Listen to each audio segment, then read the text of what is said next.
Alright. Seems very high.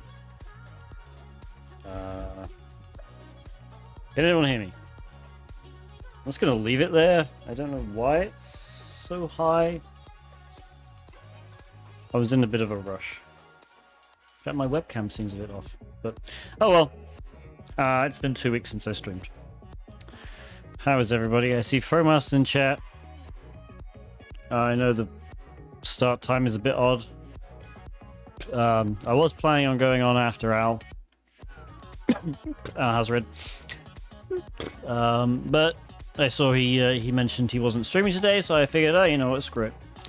I will stream early and chat with y'all. Zerix Hunster, big fan. Thank you very much.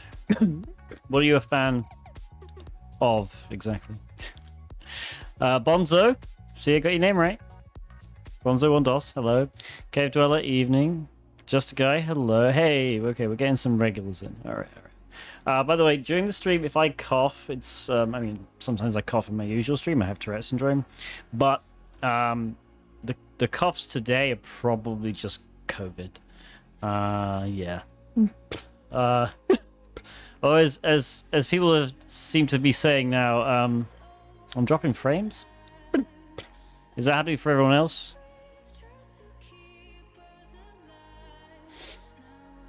Someone say if it's just a guy or if it's happening, because I should be fine. Hang on, let me check. The bitrate's alright. We're at like 4,000. Alright, just a guy. Your internet sucks. Yeah, so I won the the DEF CON CTF. So yes.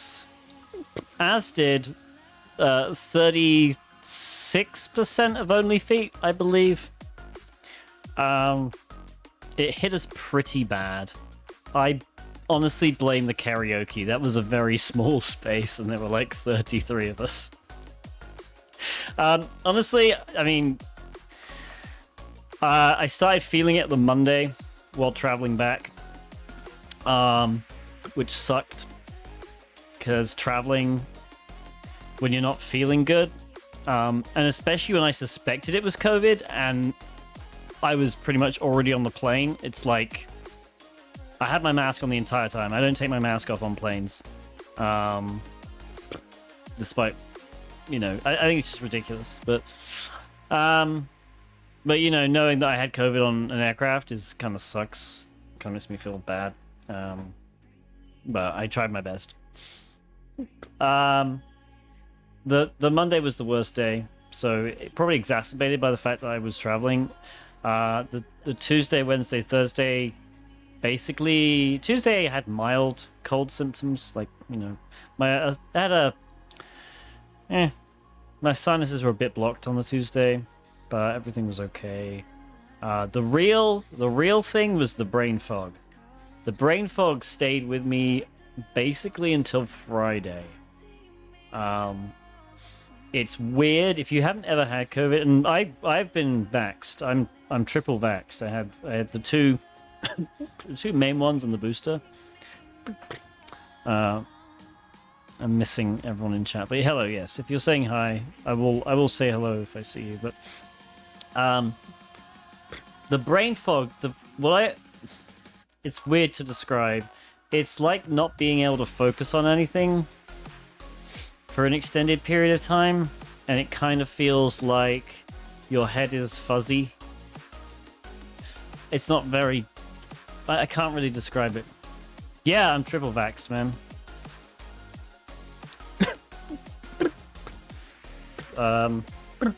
So that's probably why it didn't hit me. So, you know, the vaccination works.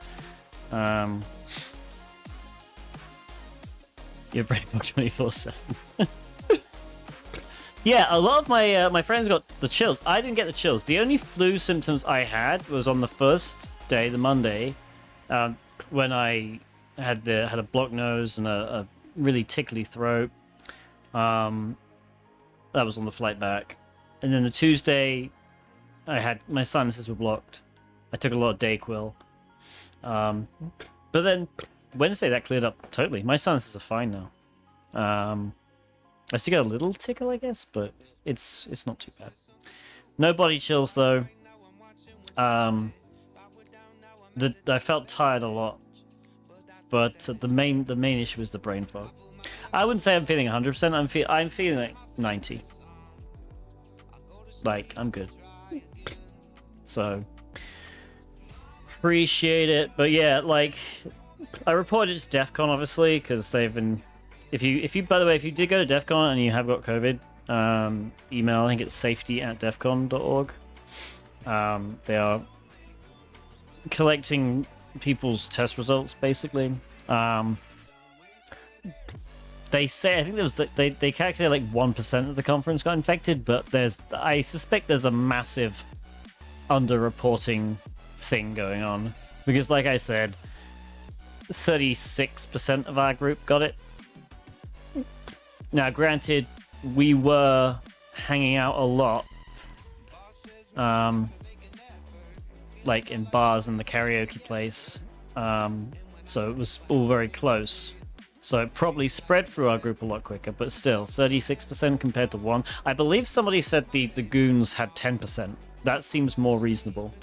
I wouldn't be surprised if there was a 10% infection rate. And I got an itch.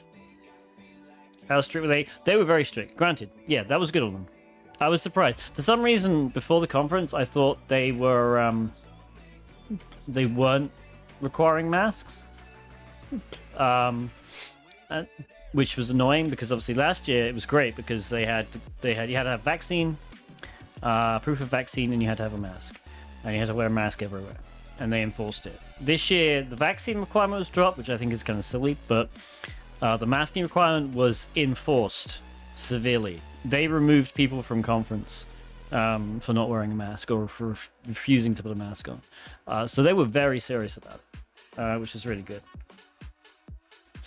Yeah, DEF CON stories. So, I mean, I guess I've got the end.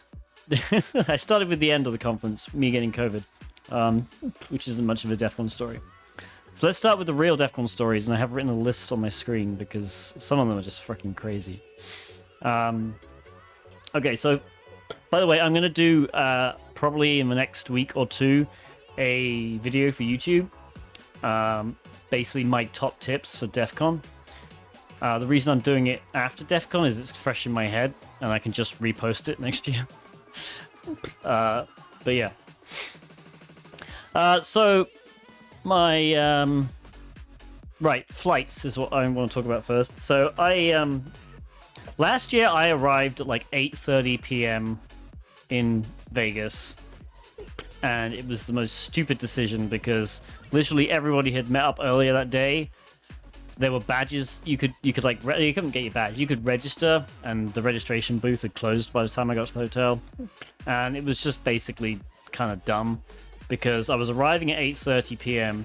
in Las Vegas, so my brain thought it was 11:30 because I live in Massachusetts, so it's a 3-hour time difference. So that's kind of stupid.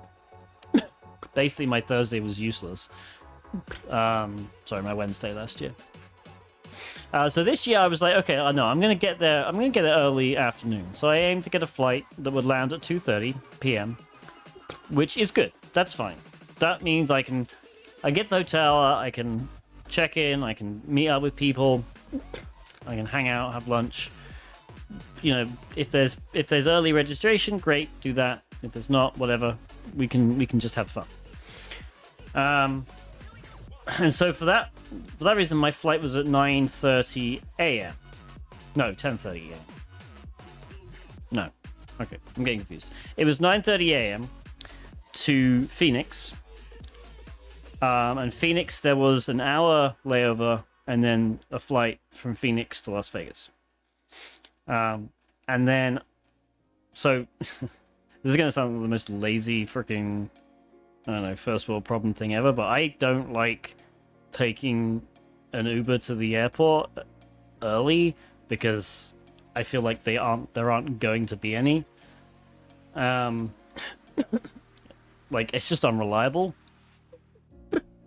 So, because I pretty much had to get to the airport, I mean, for a 9:30 flight, you really want to be there like an hour and a half before, honestly. So I need to get there at 8, which meant it's basically an hour's drive for me. So that meant getting an Uber at 7 a.m., which means getting up pre 7 a.m., which isn't a good thing.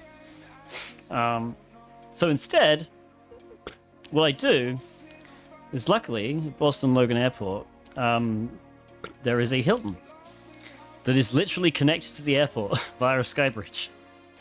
Like, it's connected to terminal A and B, I think. So I just book a hotel the night before, which is the laziest fucking thing to do. But it also means I can just leisurely get out of bed in the morning and just walk to the airport, which I think is epic. And I've done it twice now for flights I had to take early, and I have not regretted it. So I'm in the hotel. It's midnight. I'm thinking, okay, I should probably start thinking about going to bed. You know, my flight's 9:30. I'll probably get up at, 7:45, so I can just saunter over to the airport. I'll be fine. And then my American Airlines app says, oh, your flight's been delayed. It's been delayed to 10:30, which ordinarily isn't that big of a deal.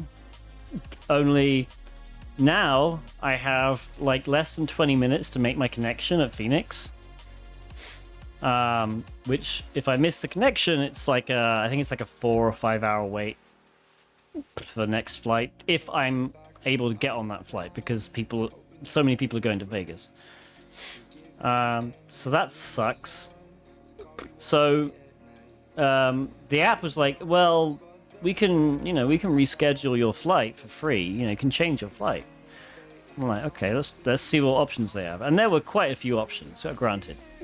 Most of the options had 12-hour flight times, just because they were, well, 12-hour flight times, 12-hour total travel time, because they were flying to various locations, and then you had like a 3-hour wait, and then you flew to Vegas. So that fucking sucked. There were really no good ones, other than one, which left at 6 a.m. Bear in mind, this is midnight. So I'm in the Discord server. Like, we had a group to chat about DEF CON plans, and I'm like, should I just YOLO it and book the 6 a.m. flight, bearing in mind I probably need to get to the airport in 4.5 hours, which means 4 hours sleep. And they were like, yeah, do it. So I did it. So I freaking booked the flight. I like crazily pack up my bag and make sure everything's fine, go to bed. Somehow miraculously managed to fall asleep. I get 3.5 hours sleep. So I woke up at 3:30. And I was like, well, I'm not going back to bed. I literally, that weird thing where if you really desperately need to wake up, your brain will just do it. Like, your brain's internal clock will be like, oh, we need to wake up now. Like, it's crazy. Because I set about 5 alarms. I set the room alarm. I set my phone alarm. I set the phone in the hotel room to call me at 4. This is 4 a.m.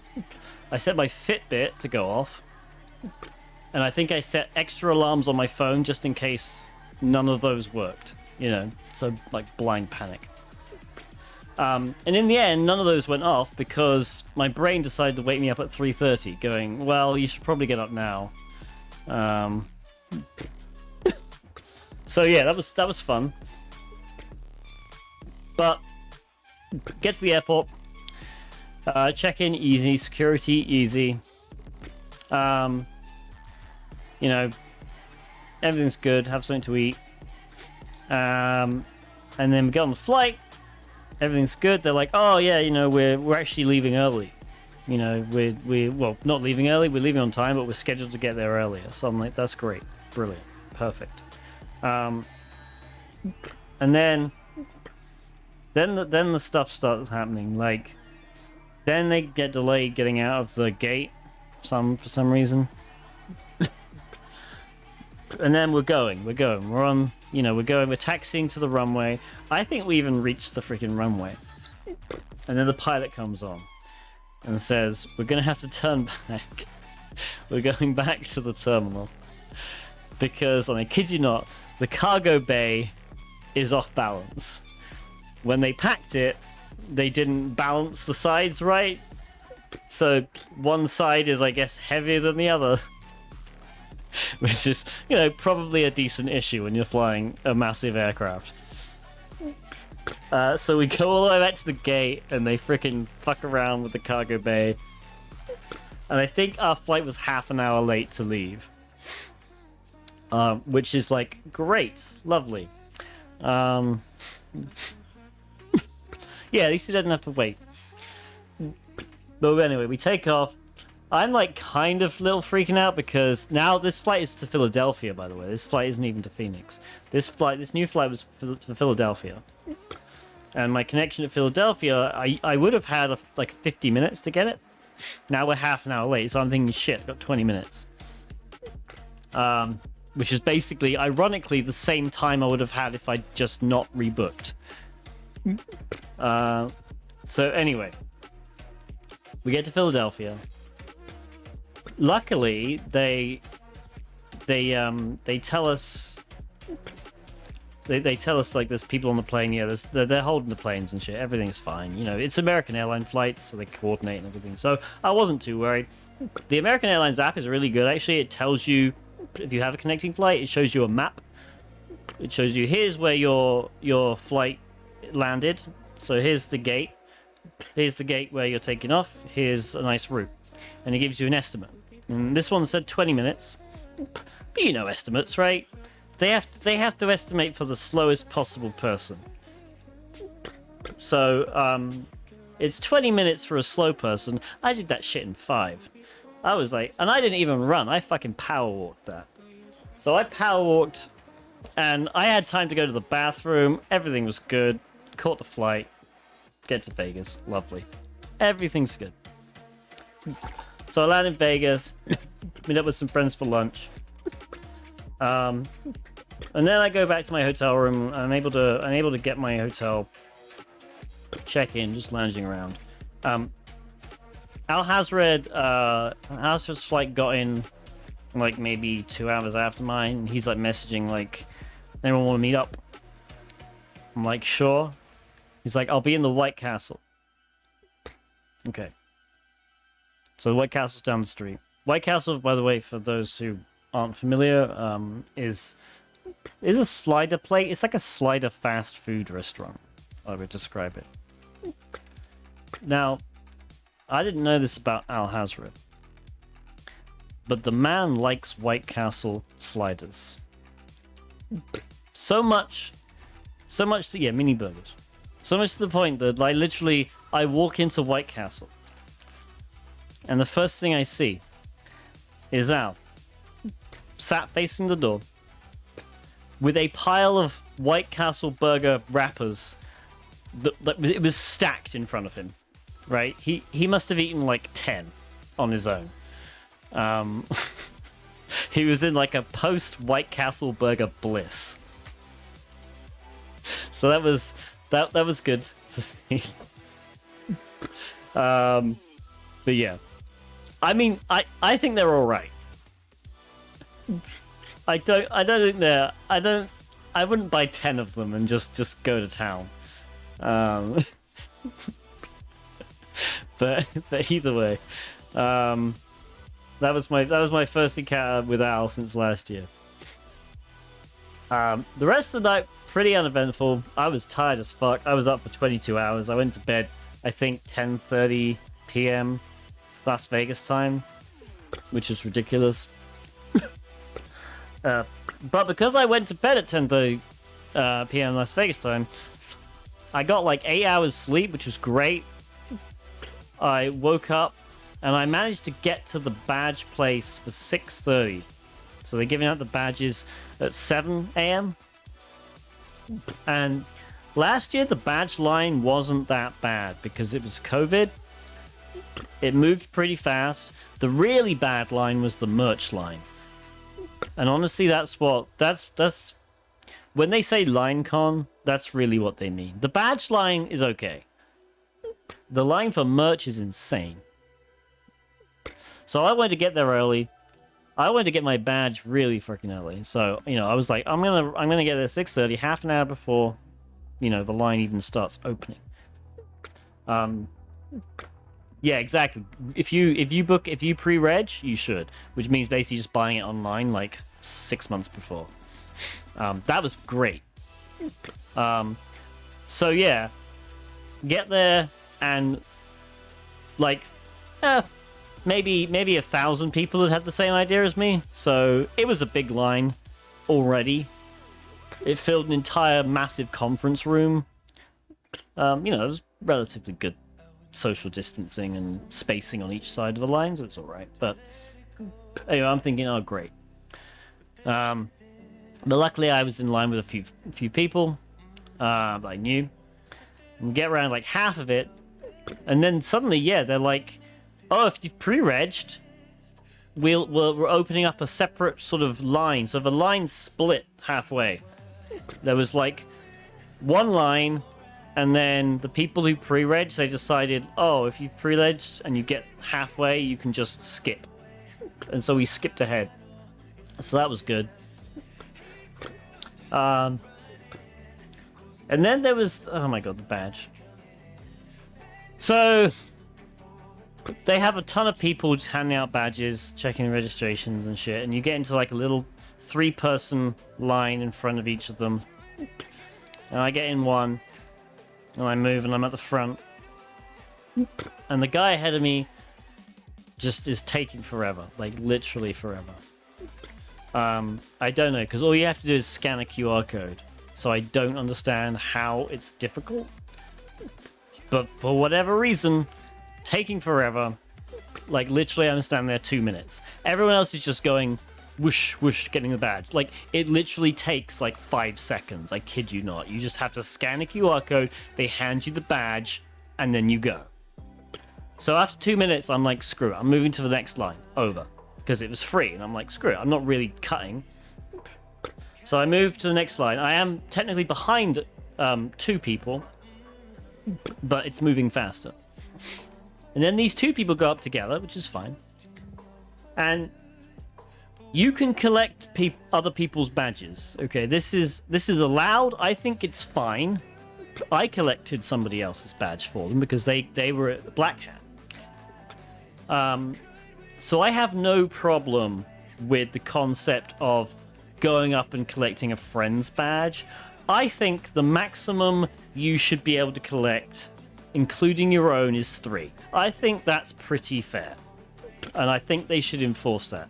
Because these 2 guys scanned, I think it was 10 freaking QR codes. And so I moved to this other line, and I was still freaking stuck behind slow-ass people. But finally I get my badge. I make it to the merch line. And I'm glad we came early because the merch line we did in about half an hour. It wasn't too bad. I got my merch. By the way, I had a funny feeling they weren't going to use credit cards this year. They allowed credit cards last year. They didn't this year, so I'd already taken out like $300. And yeah. So I got my merch. And then I met up with a few of the people from OnlyFeet, and we tried to scout out the place because we were in the main conference room, conference center, and we were trying to scout out a place for Feet Feud, which, if you haven't seen Feet Feud, there's a YouTube video of it. I came up with it for a conference that OnlyFeet did, I think in February.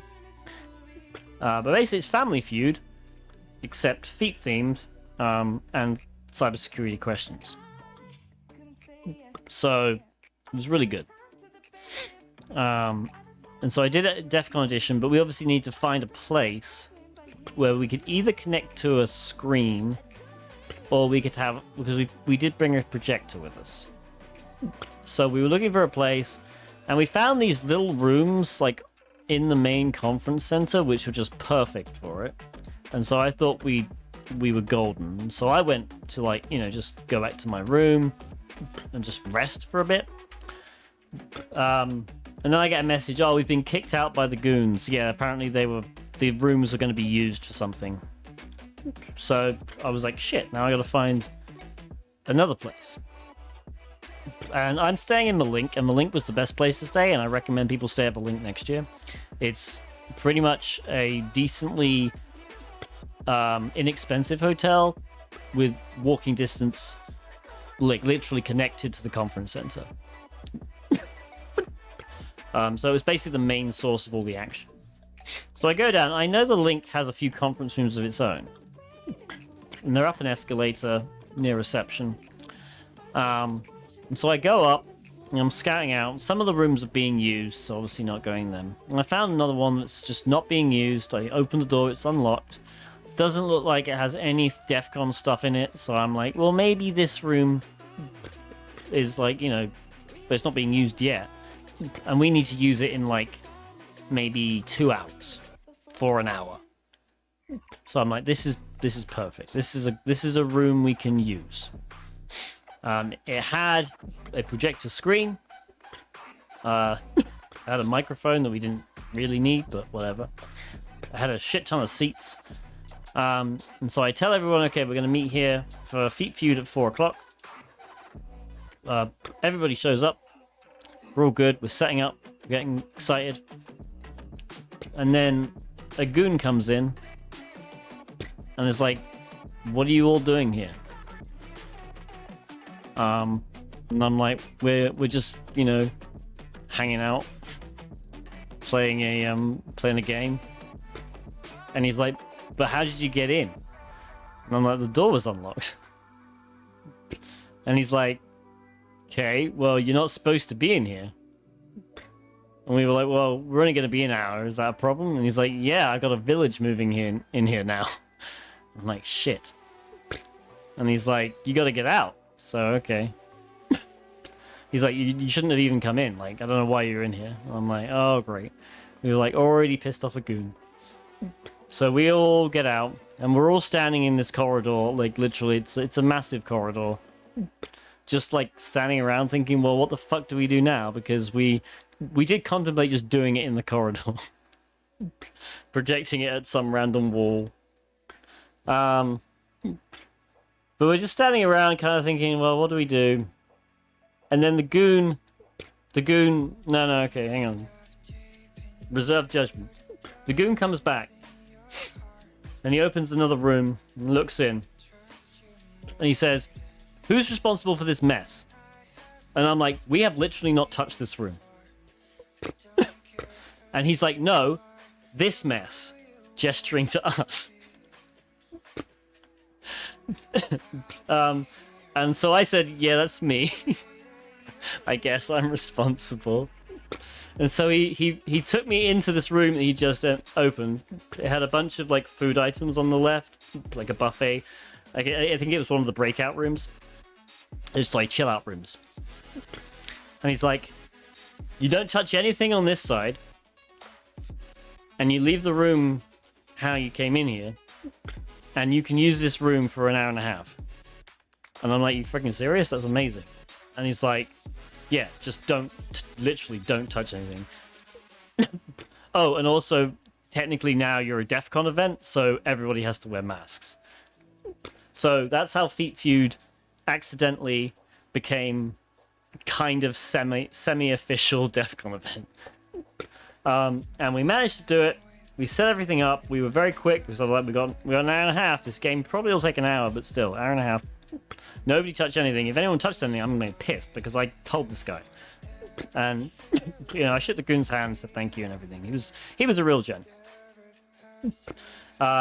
So Feet Feud goes perfectly. We actually somehow managed to have like 20 plus people watching who either knew about it beforehand, or there were some people who just showed up and were like, we just walked by and didn't know what this was, but it looks kind of fun. And so we did get a nice audience, which was really nice. But next year we're definitely going to make it official. Official in the sense that we're going to actually have a room booked for it. We are I believe we're going to talk to some people at the Tampa Village, because from what I've heard, if you can just get in with a village, they're pretty lax about what they do. Like, it doesn't have to be village related. And we'll do it after hours and shit. So I believe next year it will not necessarily be on the... I mean, it might be on the official schedule. But it's going to be quote-unquote official. Because I'm not going to go through that again. That was just ridiculous. So Feet Feud ends. I hang out with a few guys. I hang out with Gar. Gar participated in Feet Feud, but I hang out with him afterwards because it's the first time I actually met him in real life, even though I worked for him for like a year. And then we all went to In-N-Out Burger, which was good. And then Vegas, which, if you are unaware, is in the desert, and it had reached 100 degrees that day, I think.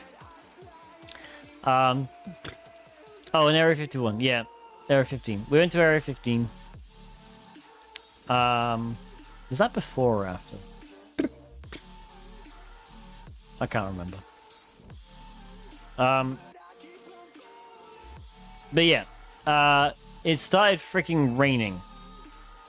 Like, really heavily. Yeah, I was at Area 15 on Thursday. Yeah, that was the day we went. Yeah.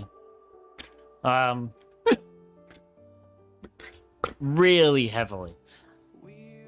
Like, I cannot underline how heavy the rain was. We were in In-N-Out Burger when the monsoon came, and we thought it would be a good idea to run back to the link. Which is, I want to say, about 200 feet away. It wasn't a good idea. I was soaked. It looked like I'd gone swimming. We did make it back. And then I met up with Compendium. Yeah, me and Compendium hung out. That was nice.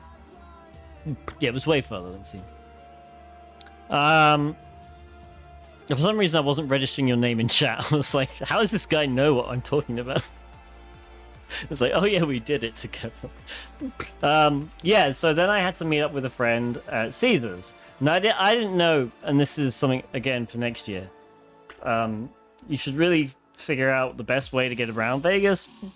Sometimes it's an Uber, sometimes it's walking. I thought Caesars I'd have to take an Uber. It turns out it's like a 5-minute walk. And by this time, the rain had stopped. But I ordered an Uber because I didn't know. And so I went to the place where you get the Uber in Link, which is down in the parking lot. They make all the Uber drivers and the what's the other one? Lyft drivers.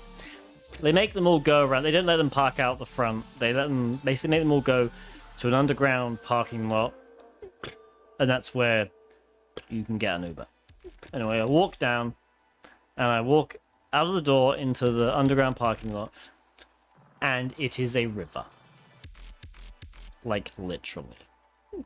Like, I'm sure people have seen the videos.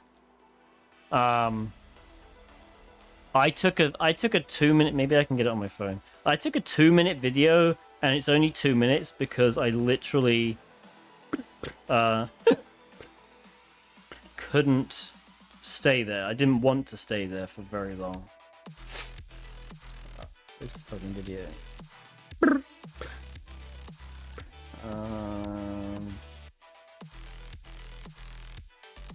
Okay. Oh. Yeah, I did it in portrait mode because I'm an idiot, but... hang on. Yeah. Yeah, I mean, you can... Yeah, you see that, right? That's a parking lot. The water was flowing left to right. So I was like, well, I'm not getting an Uber. So yeah, I figured out I could walk it. And so I walked it, and that was all good. So I met up with Cybersec Meg. And then we met up with Nahamsec. And then we all went to a club where we saw Deadmau5. So that's another DEFCON story. To be fair, that's probably where I got COVID. If I'm honest with you, because that place was packed. But yeah, there was a Deadmau5. I guess you call it a rave. It was really freaking good. And yeah, that was fun. The Friday was pretty uneventful, apart from the karaoke, which was awesome. Because we all pressured Al into. I mean, he says singing. He was doing it. He rapped WAP. So that was very good. I'm just glad that happened. I was making it a meme, and I'm glad that everybody forced him to do it. So yeah, it was nice and memorable. And then on the Saturday, I went ziplining with John Hammond, which is like just to highlight the craziness of DEF CON. We met up with John Hammond for lunch, and we were like, "We've got ziplining. We got free like ziplining tickets. Do you want to go?" And he's like, "Yes." And he's with his girlfriend. And like, "Yeah, let's go." And so we met up with him later, and it's like I think it's either a 9 or 12 story building, and you literally zipline over the links. Like there's like a side street between the Link and the Flamingo, which is just full of restaurants and shops. You zipline over that. I believe it's like 1,000 feet zipline, not up but length.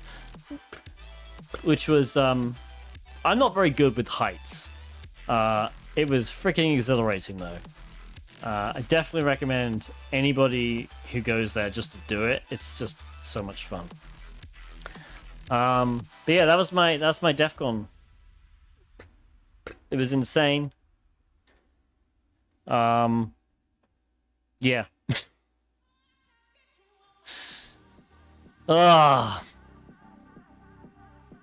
So yeah, definitely go next year. Let's start a battle.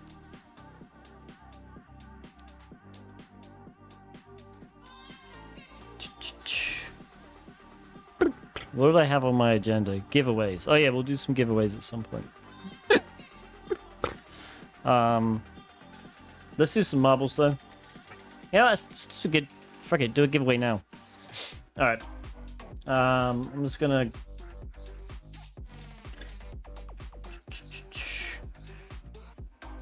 All right, so we're gonna do a giveaway for a 1-month TryHackMe voucher. We'll do it via marbles. Let me turn down the marbles volume actually before I forget. Double check that works good. Okay. Castle Siege, sure.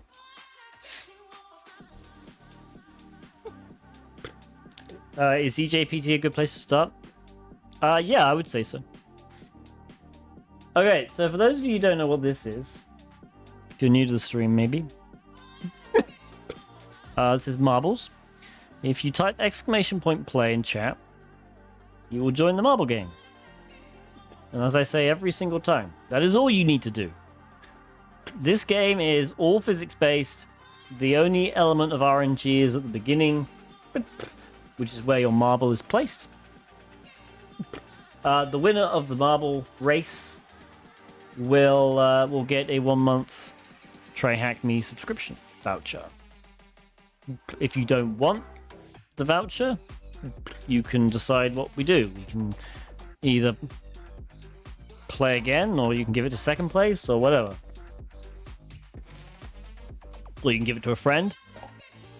Really, it's just a voucher code, so I don't really care. Alright. We'll give you 60 more seconds to enter. Yeah, exclamation point boost may or may not do something. Who knows?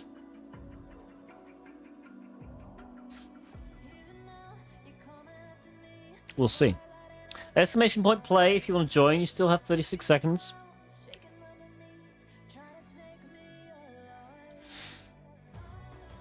Anyone else have any good DEF CON stories?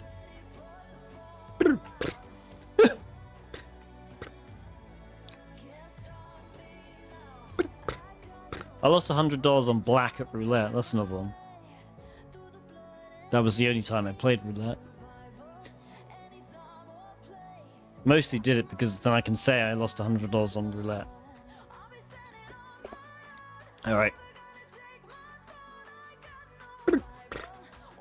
Okay, and they're off. That guy Kim looks like he/she's in the lead. Urias and Lux close behind. Top Fuel, though, looks like has taken the lead. We'll follow Top Fuel for a bit. Oh, this is the one with the asteroids. Oh, okay. Yeah, people will die in this one. Asteroids come down on this one, but Top Fuel so far looking like they are keeping the lead, but they're losing momentum when they hit the sides. Berry Dween are very, very close behind. It's quite a long gauntlet.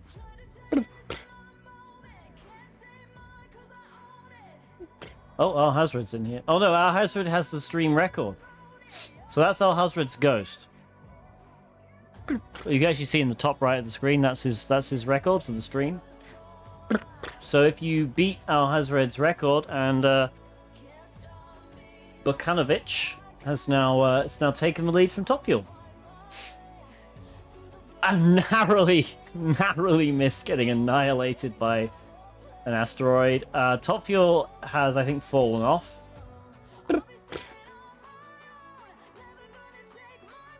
This is a really long map. Oh my god. Bukanovic is just lucky. Yeah, I mean, the only thing that can really happen now is Bukanovic gets hit by an asteroid. Really. That is a massively huge lead. And you just need to make it down here. And I think that takes the new stream record by quite a few seconds, actually. Maybe 7, 8 seconds. Not the world record. The world record is the one to the left. So that's 148.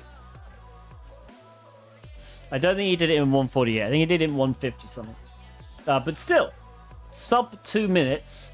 Al's record was 202. The second person, Shah Maran 1. Cave Dweller 64. Berry Dweena, Little Didi. Adi to Hunt. Mysteries. Budgeville. Okay, who's in last?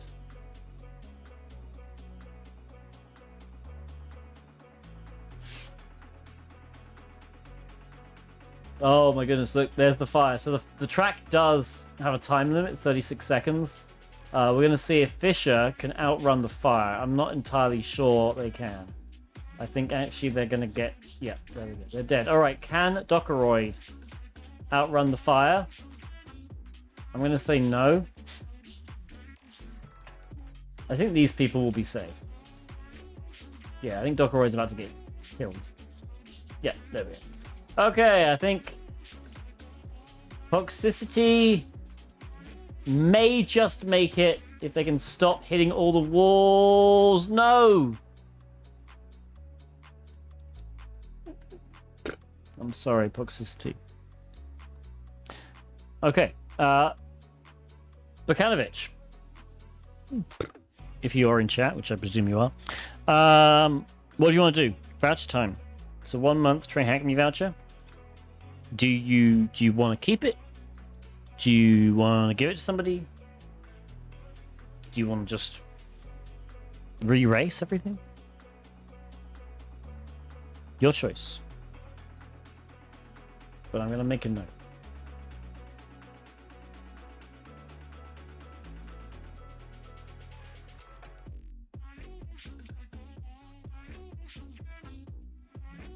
Let's make sure I spell your name right. Bokanovich. Gotcha. Okay.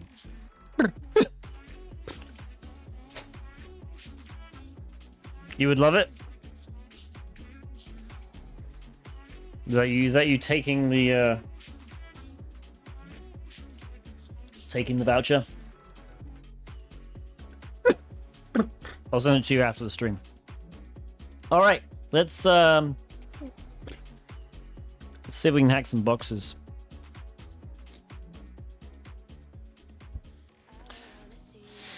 Okay, I guess we can do a poll.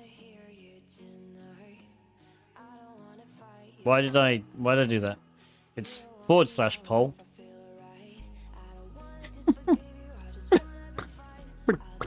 We'll do which platform. We'll either use TryHackMe, Proving Grounds. We're not going to do Hack the Box for various reasons. I'm going to leave it. I considered saying something, but I'm going to leave it to Al's stream on Tuesday to watch his rant about Hack the Box. Because I didn't do the box that was released this weekend. I just heard about it from him. And although I have bitched about it on Twitter and in Hack the Box's Discord server, I think it's probably better that he went through the pain and suffering of rooting the damn thing. So I will let him have the lovely rant.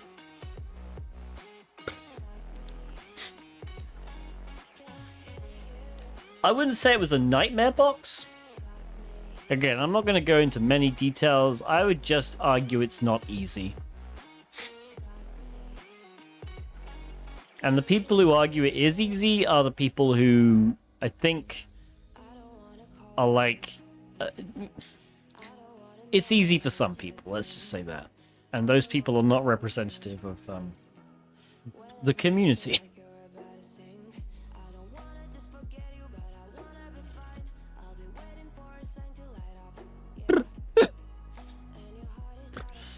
Alright, Proving Grounds is winning.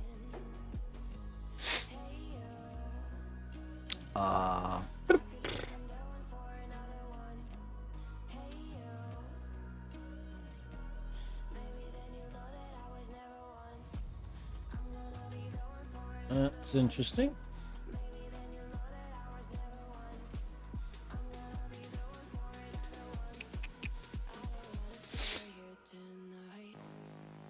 Okay, maybe I have to restart my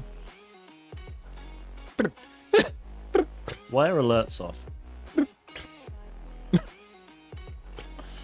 Hang on a minute.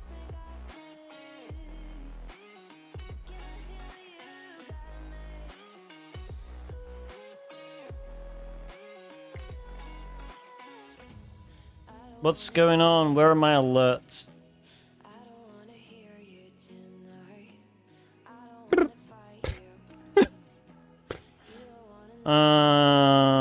Come on.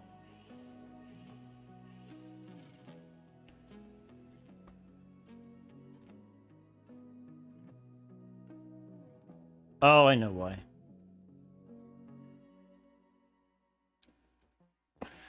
Because I'm an idiot. I need to change it to there. Okay, the audio might go weird for a bit. Hopefully, okay, are we good? Everyone can hear the music still. Now let's just replay that. New subscription received. There we go. Dispensing gratitude. Gratitude dispensed. Thank you, Olivier Pro Tips, for the Prime sub. We will give you a spin. Alright, let's do the spin. Alright, for those of you who don't know what's going on, every time somebody subscribes, you get a spin on the wheel. And we do whatever the wheel says. Sometimes it's a good thing for me, sometimes it's a good thing for chat. Sometimes it's a bad thing for me. Okay, here we go. Olivier Pro Tips. we will just spin again because we have no box set up.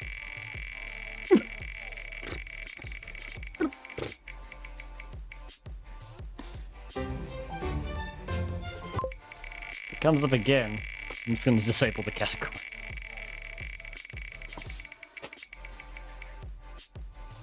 Fish VIP! Are you already VIP? Can't tell. I don't think you are.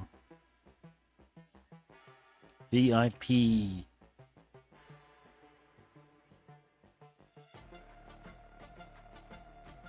There you go, VIP the channel. Thank you so much. Okay, let me maximize this and then let's do the restart networking thing. Not showing it's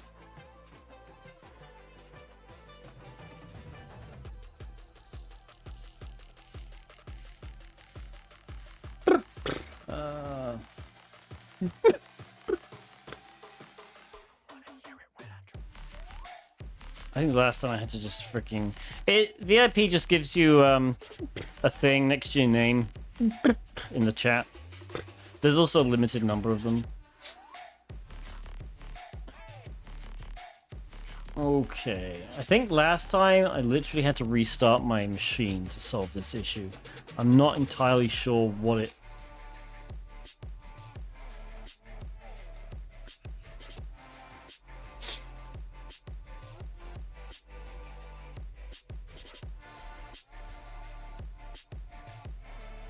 Because I don't... Nothing changes. I haven't changed any of these settings. Alright, we're just going to restart the box.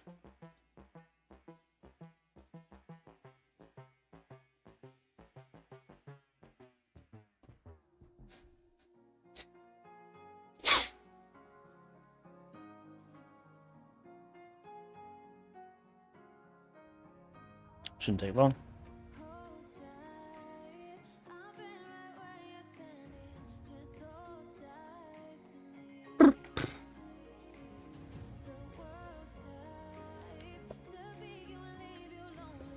Say that.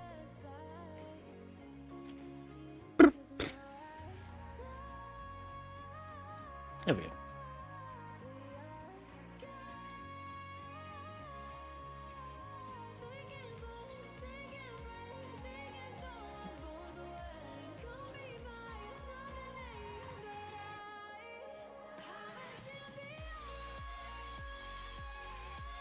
Okay.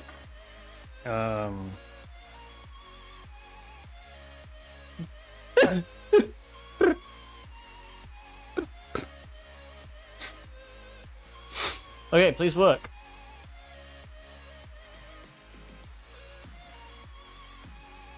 Okay, I mean, that looks good.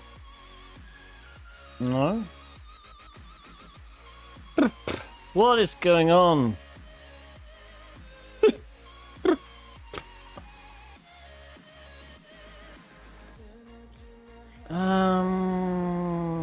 Hang on.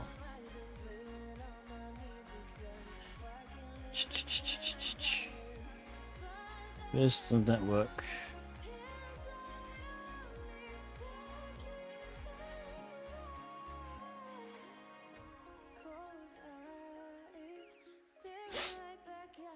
Alright, let's just switch to NAT.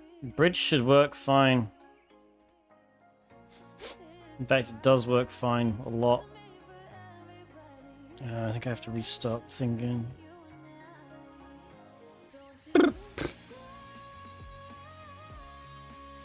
There we go. Yeah, for some reason, bridge networking is a bit weird. Alright, did Proving Grounds win? I think it did. I can double check.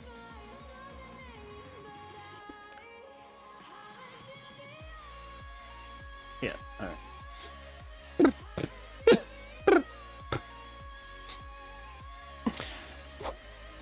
Let me just turn off my display so I don't dox myself again like last time. Thanks, by the way, for the person who clipped it and the 5 people who watched it.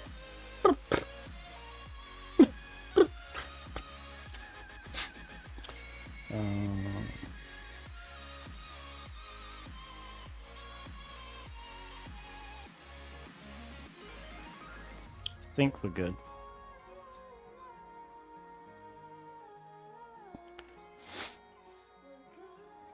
What do you think about TCM certificate expiration? Now's rant about it.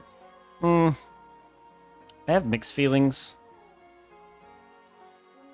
Where the hell are we? Labs. Okay, I think you just click here, and for some reason that takes you to the thing. I don't think it's as simple as a money grab. I understand why they're doing it. I just wish there was another way they could do it, like having, like, can you just make it an option for like, can you have like 2 different certs with the same kind of exam, and like have one that just lasts forever, and if you opt for it, you can get the one that expires. Like, is that possible? Maybe. All right, what do we want to do? And the issue, yeah, I understand it's $0. I think it was $1 originally, but then they moved it down. My issue with the with it is less to do with the money and more to do with the time, because you have to take the entire thing again. So it is a whole other exam. It is a week-long exam as well. You don't have to use the week, obviously, but okay. Suggestions for boxes.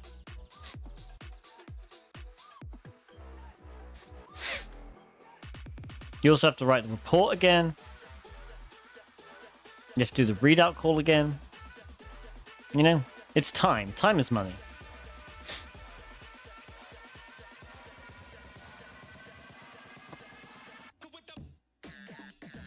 Any suggestions for these boxes? So we really should just do the easy boxes, honestly. I guess we could do one intermediate. I don't really mind doing an intermediate on Proving Grounds, but bear in mind, still kind of having COVID.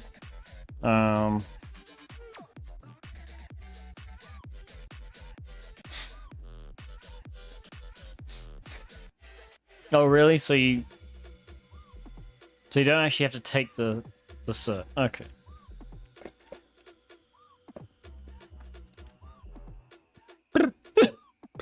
Bonzo, I'm not sure.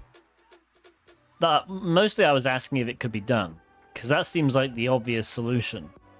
Just let people decide if it expires.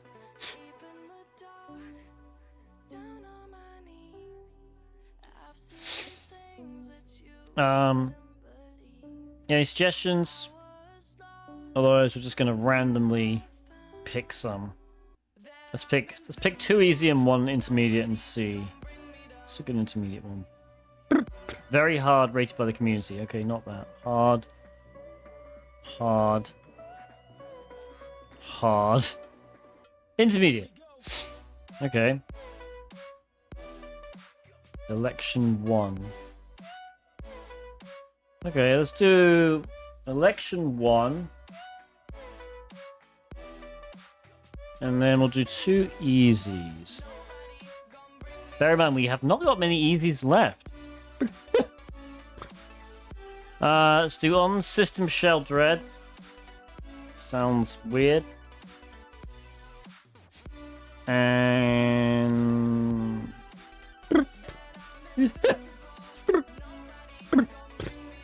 done Katana. What about Gara? Hope you enjoy anime. Alright, we'll just do Gara. Alright, we'll do a poll. Which box? So we've got election 1, which is the intermediate one, OnSystemShellDredd, and Gara, which are both easy.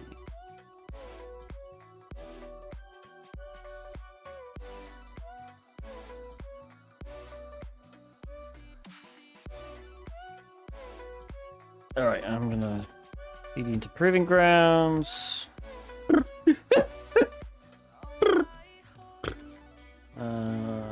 GG. I'm gonna make my display disappear so I don't dox myself and I open up Burp Suite because I have to restart everything.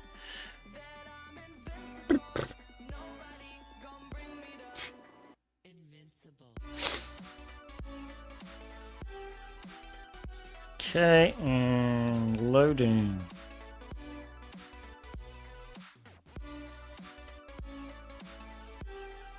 Okay. That should be fine. Okay, and we're also going to do Notion Enhanced.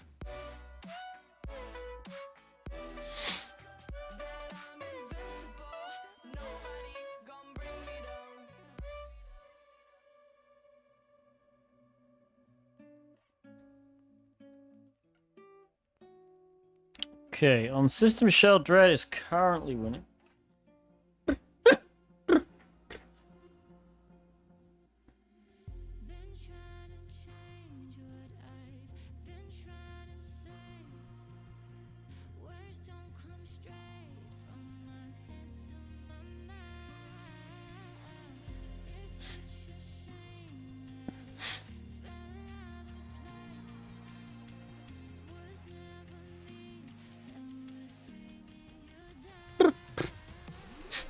Incoming raid. DJ BSEC, thank you for the raid. How was your stream? OnSystemShellDredd 1.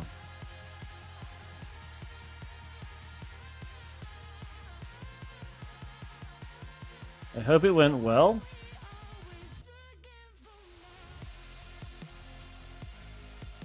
We just spent I want to say like half an hour going over DEF CON stories. Did a giveaway. Now we're doing a Proving Grounds box on OnSystemShellDredd. It's apparently easy, so we shall see. I should have actually started up Tmux. There we go. Yeah!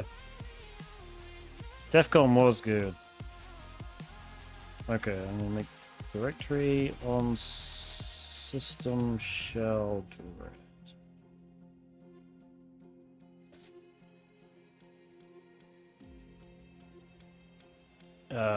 Did me killing the thing kill it? I think it did. I wanted my Tmux anyway. Alright, well, we're going to start on the OnSystemShellDredd again. Which note software? I use Notion Enhanced. The main reason because it automatically syncs to the cloud. And it has this nice app for Linux.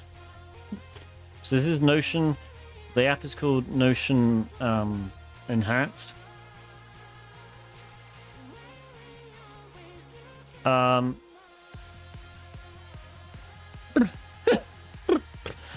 A link to Tmux. So okay, so I have got one. You get a GitHub, Tiberius. I have to update this one because I have changed. I have changed my configs. Most of these are accurate, but I have updated these two, so they won't be exactly what you see here. They'll be very similar. I am on. Can't remember what Shikali I'm on. Hang on, I can find out. Yeah, 2022.1. So not the new one. The problem with updating Kali is it just takes so long. I already have everything set up. I'm just lazy. But if I'll link to my GitHub. This is actually easy. If I actually open my, I think it's my ZSH. Yeah. Go all the way down to the bottom. So basically, this is a thing called NeoFetch. NeoFetch prints out stats. You can then actually if I guess I'll start a new shell and clear it. NeoFetch will do this. Right, this is the default. But obviously, who wants to see the Kali logo? And who wants all these crap colors? Nobody. So I changed the source to like Roman.ASCII, which I get apparently is in my home directory. So just there you go. And then color blocks off. And then to get the colors, you install lolcat. So if I just do NeoFetch through lolcat, it does that. And the -F is just how much it like shifts everything. Like I don't like how kind of blue this gets over here. So you do -F 0.2, you get more of a rainbow. You get like less blue, right? So it kind of bunches everything up a bit more. So I think that looks kind of nice. Yeah, so that's that.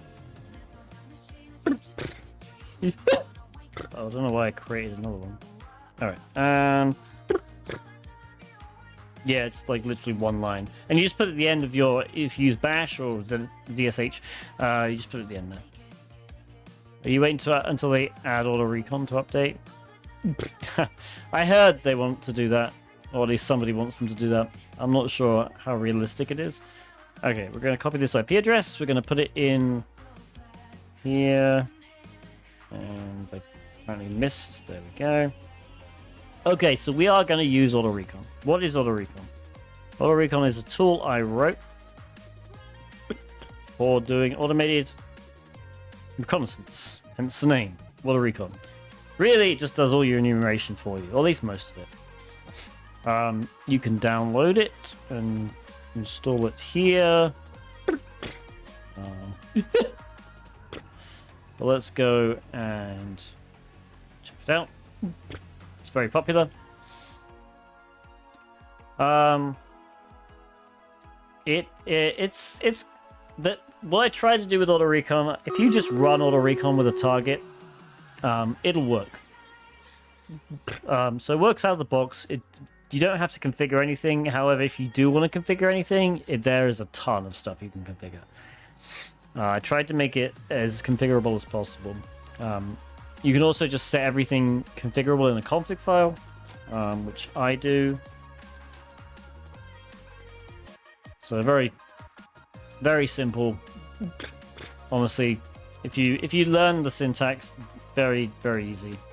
Not much needs explanation, I guess. Let's do Stream Raiders.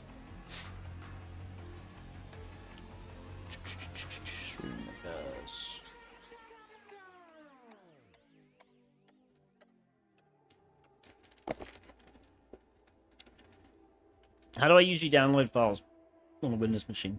The first thing I'll try is setting up an SMB server on my Kali box.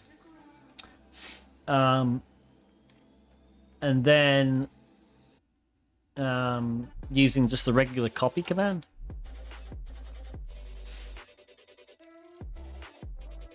Are we getting destroyed? No, okay. If that doesn't work, something like certutil or bitsadmin can be used. Just download it via HTTP. Certutil has a really good one. Well done, Kafka.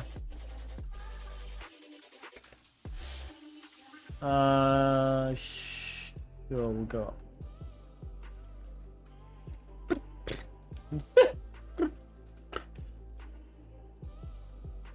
All right.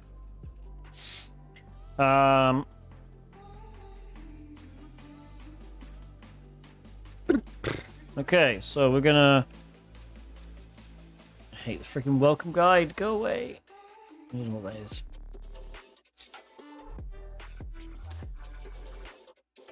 Proven grounds on OnSystemShellDredd results. So this is the other nice thing about auto recon. Oh, okay, it hasn't found anything yet. Did we connect? We did.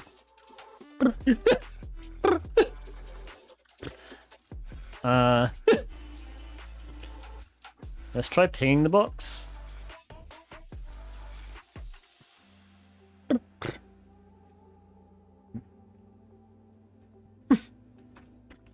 Okay. I'm just going to disconnect and see if I reconnect. Does it do anything?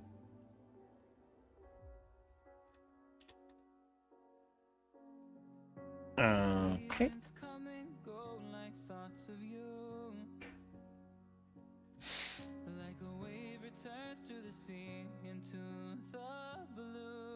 Oh, upload from a Windows box to my machine. Ooh. That is a bit trickier. You can write, I guess, a simple... Honestly, I would just upload netcat at that point, netcat.exe, and just use netcat.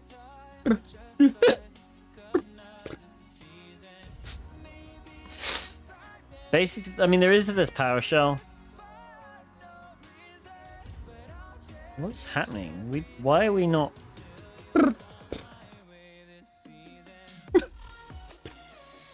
Oh,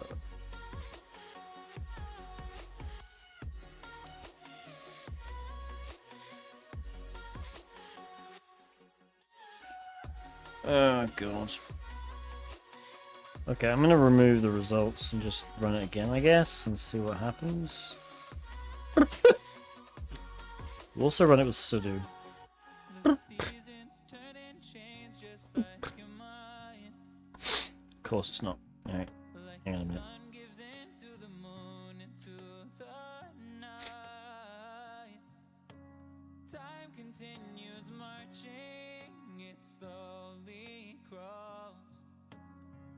Great.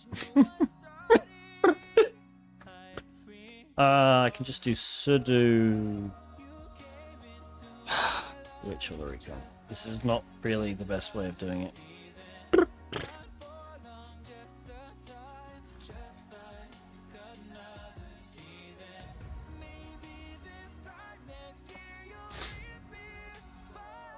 Some reason, yeah, we don't be able to ping the box.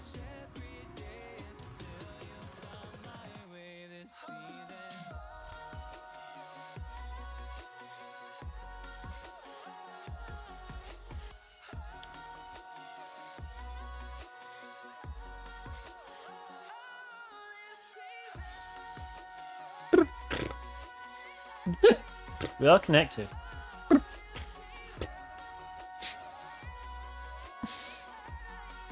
Gonna refresh the page, make sure everything's still okay.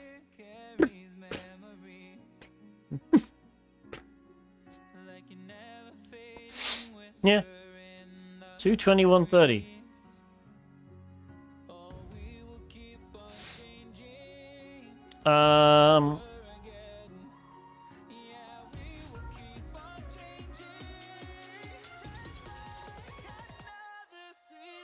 It's not a Windows box. None of the play boxes are Windows. For licensing reasons. That was like one of the first things I thought. So unless it's all UDP, no. This is ridiculous.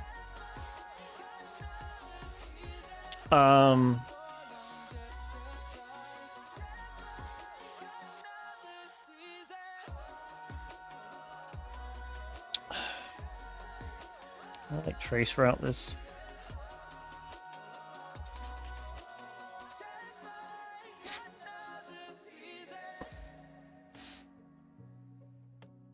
Right, I mean, it's found the...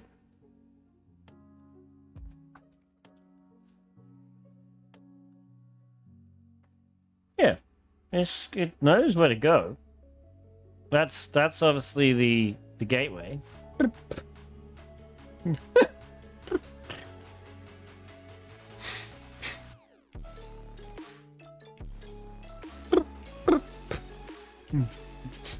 Oh, I wonder if it's because...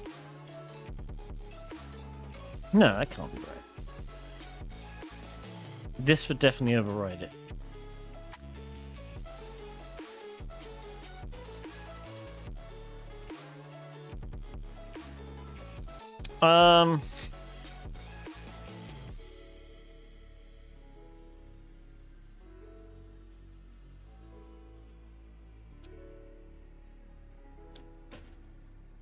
I'm not sure what's going on.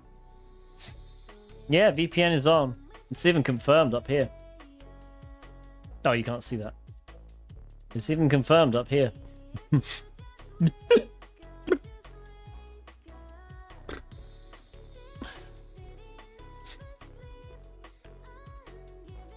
And yeah, this route would only be here if the VPN was on. Right? This would only be up. This would only this is getting a ping back. If I ping this.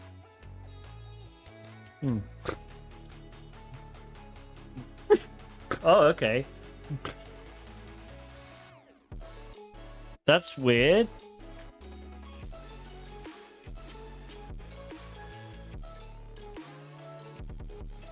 Doesn't I thought that meant it got a ping. Okay. I mean, it's down.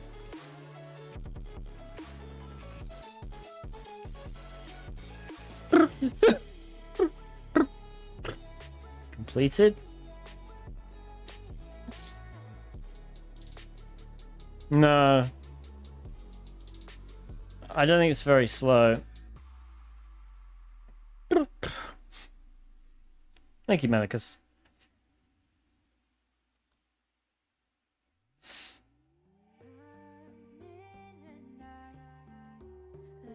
Let's use the VPN.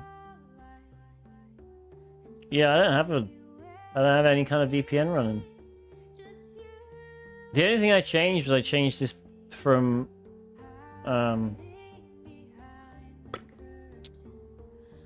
sorry. What's it called?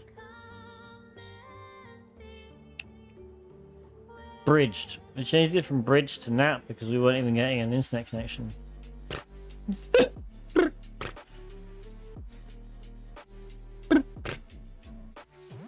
Like, it used to be bridged worked for months, and now it doesn't. And I have no idea why.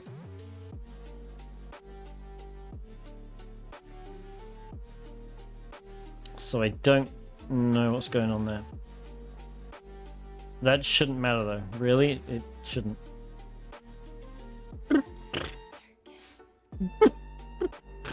Alright, let's just...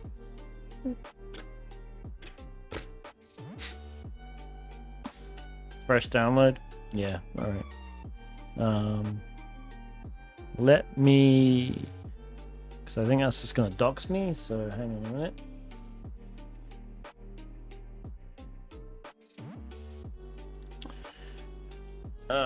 VPN. How do I get the VPN things?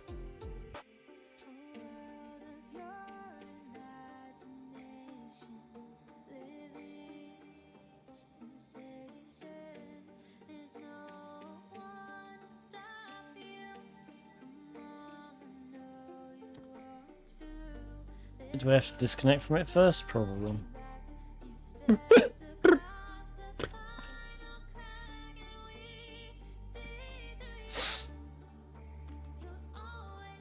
Download the VPN pack.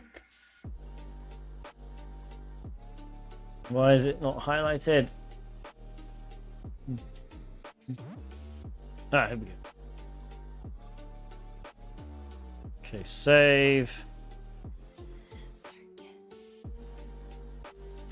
Place. Alright. And make sure I haven't doxed myself still. Okay.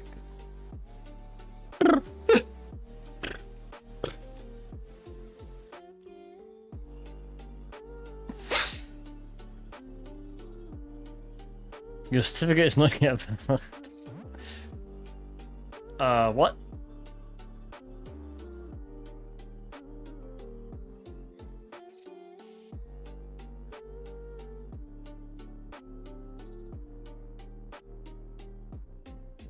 Well, that's not good.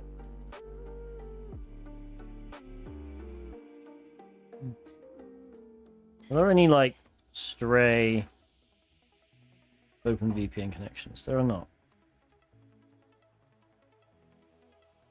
Okay, here we go.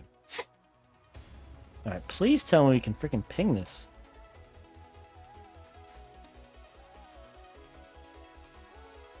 Let's ping this.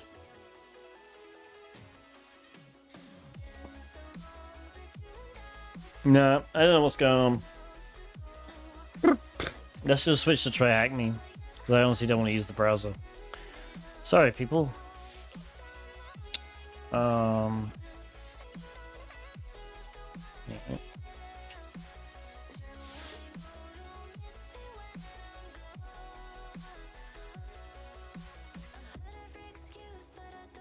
Okay. Sorry about that. I don't know what's going on.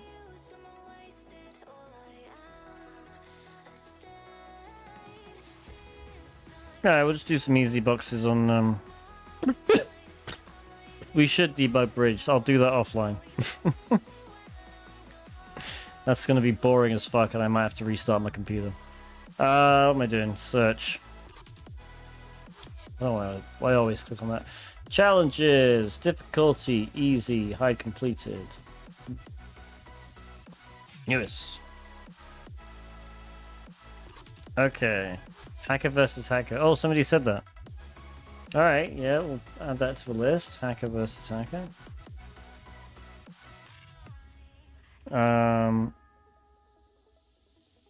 Committed, I feel like it's just going to be source code review, but I guess we can try it.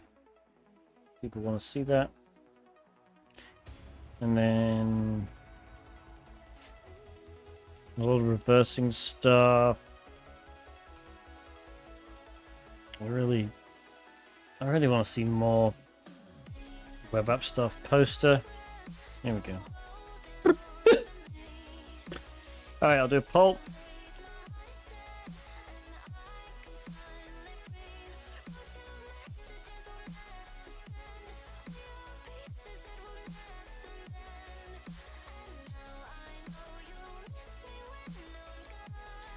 There you go. 2 minutes.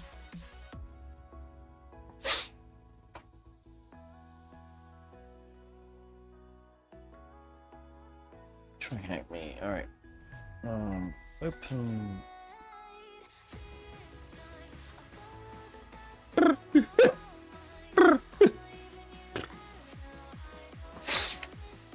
What was the TryHackMe VPN troubleshoot? I think there's like an IP address you can.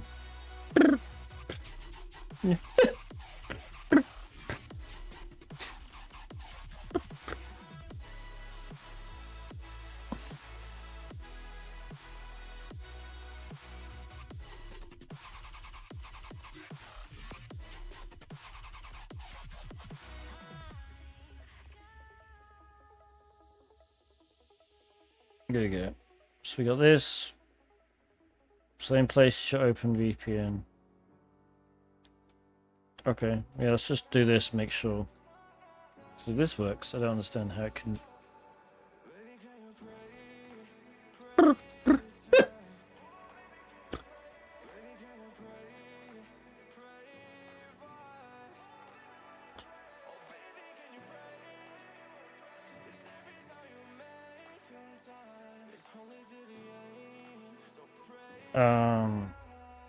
Sure.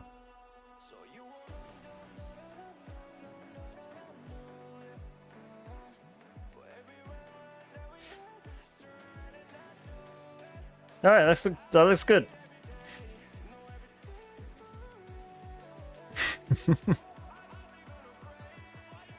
We should have some success. All right, what's everyone saying? Hacker versus hacker is winning.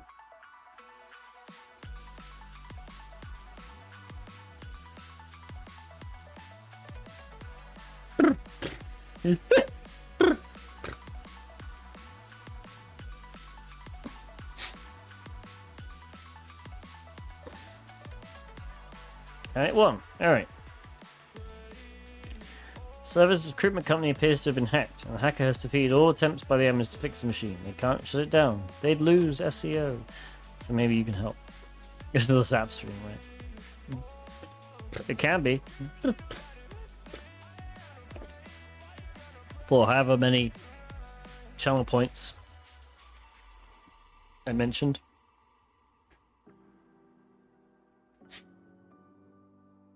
$10K, there you go. A bargain price. Should really raise that. All right, this is hacker versus hacker, so we'll, you know, I'm just going to delete this. TryHackMe. Hacker versus hacker. Empty.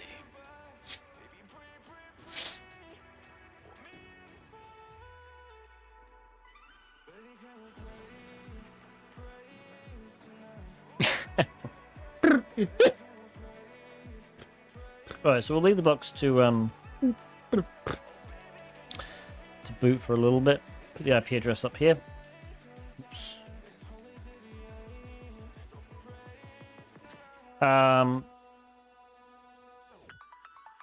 Usually if I can work out what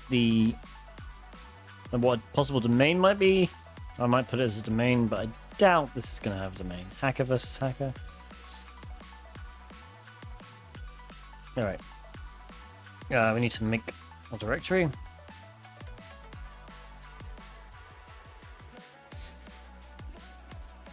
There we go. Okay.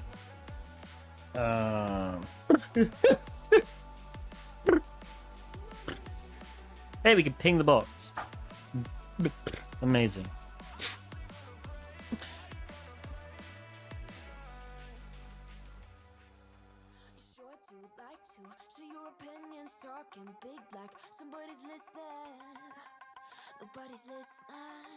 What did I do wrong? Oh, I got that backwards.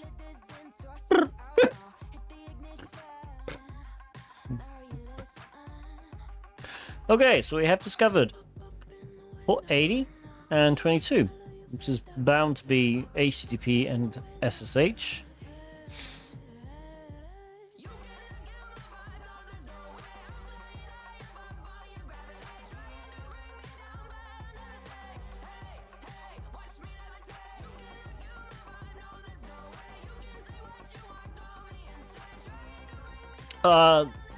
The witch only because I haven't got auto recon installed as a root. And so when I sudo it, it can't find the path. It's weird. The auto recon is installed using pipx, so it's a weird path kind of thing. So when you run it as sudo, it can't find it. You go to the auto recon wiki, or not wiki, but the auto recon page. It's basically that.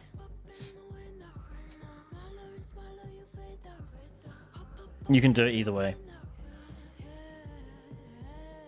Yeah, that works as well.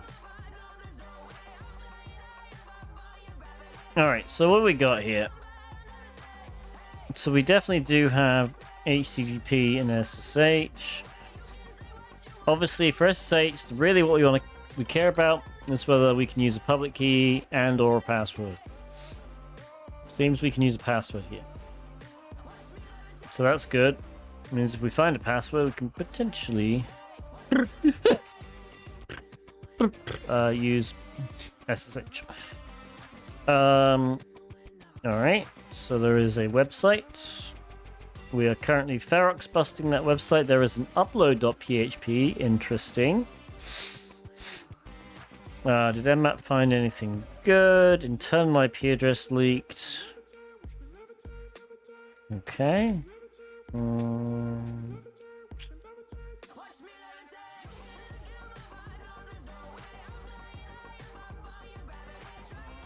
It's just a lot of comments.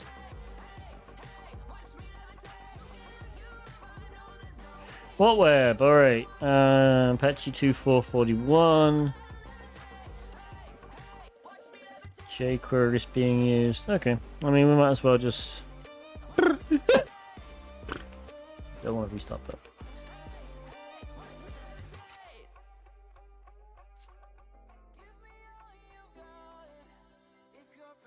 This is going to be a web app hacking thing, which is nice. That's good. We'll check the page source. We need to fire that stupid developer intern. I'm no security expert. That's what we have a stable of nerds for. If it isn't /CVS on the public website, a privacy risk. Alright, let's go to /CVS. Or is it CVs? Directory listing disabled. Interesting.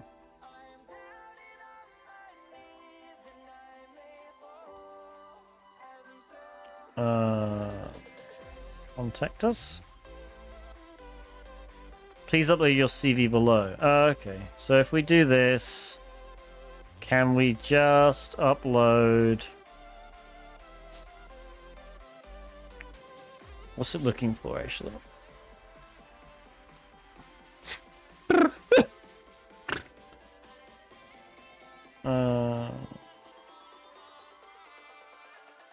It's not looking for anything. Okay, so we can just upload anything, I guess.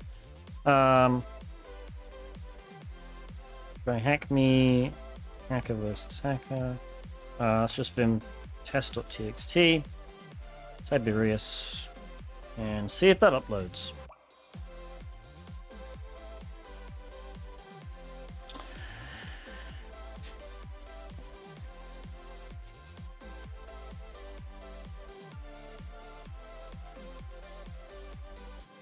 Upload CV. Hacked. If you don't want to upload my shell, do better at filtering.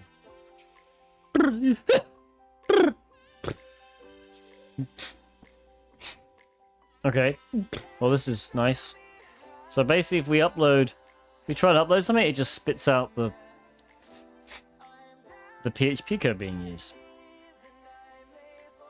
Can we? So can we go CV's test.txt now or not? No. Alright, let's have a look at this PHP code. I'm going to copy it over here.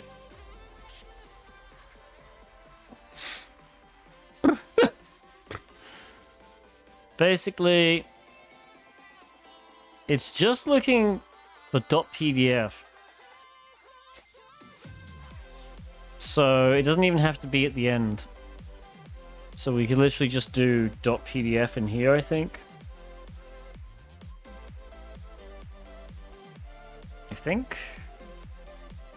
Oh, we need to actually do .pdf.txt. No, okay.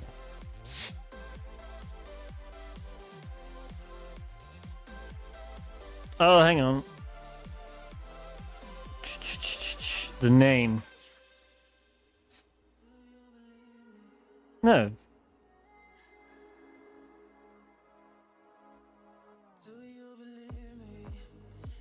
Does it have to be ending.pdf?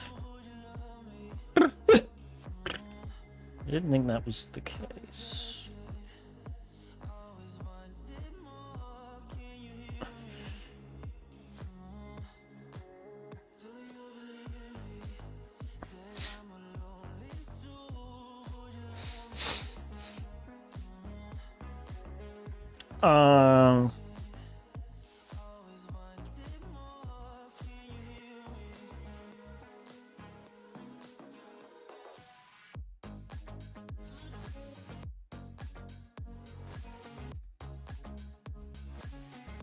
I guess we could just basically run this.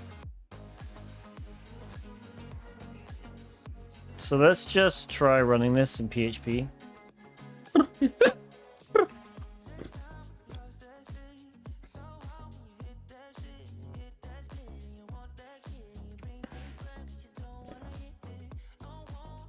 What we're going to do is we're just going to replace the name, so test.txt. And I'm just going to place this variable. Hi, Oreo Bite. Alright, I'm going to save that. We're going to open up a pane here. I'm just going to run test.php. Okay, that is base name. So yeah, that should just do that.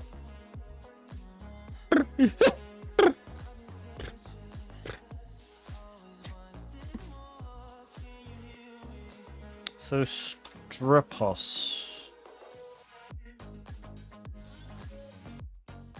Let's just do this then.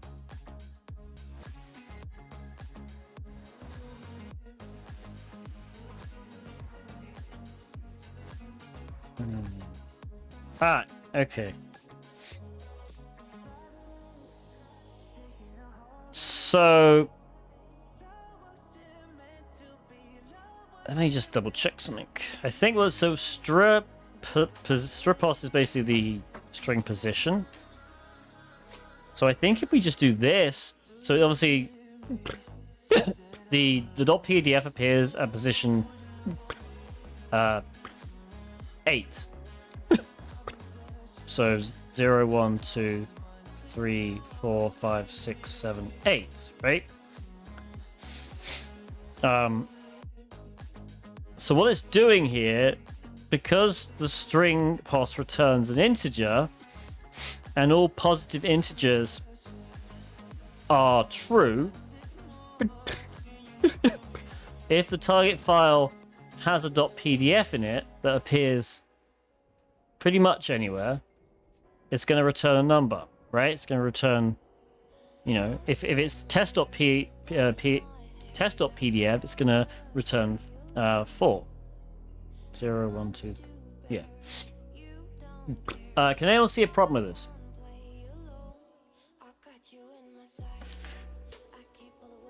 What number isn't true in PHP? Does anyone know?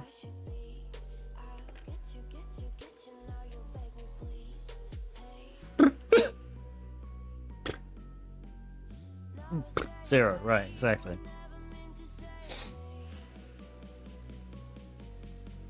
So I think the only problem is the code makes it. Yeah, I was just thinking actually, because I was thinking we could just do a .pdf at the beginning and get it to do that. But now I'm not. Now I'm confused.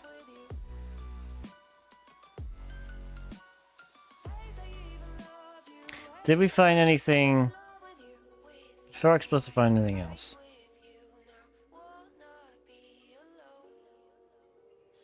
That was the way they originally got the shell, by the way.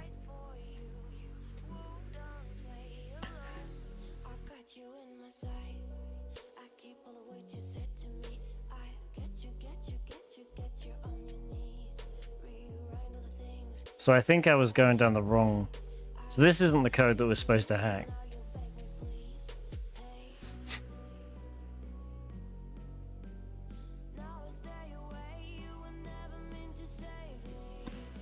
Sorry, code brain. All right, yeah, just ignore that.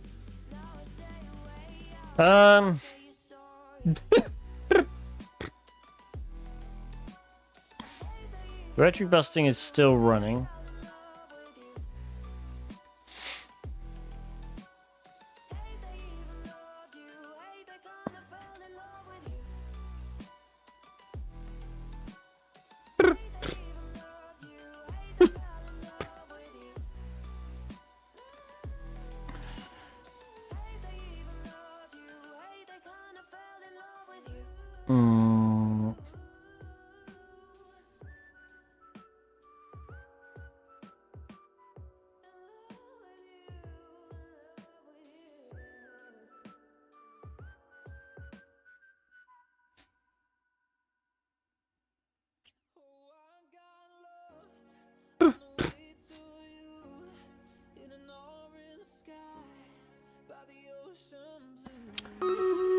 So try looking in dist, but I bet that's just going to be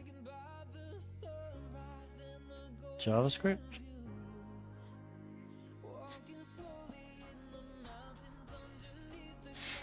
Did Nmap find a weird port? No, I don't think so. See? Oh, that's only actually, yeah. No, the full TCP only found 22 and 80.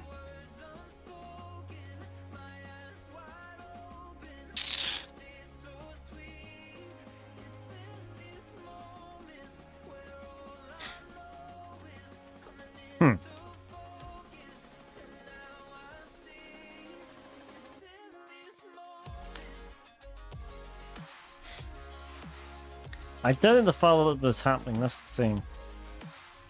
Because this message hacked.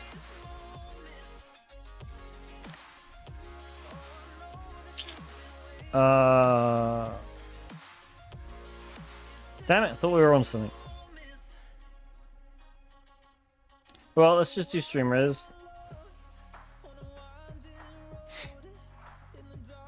I did look at the source. I thought there was Did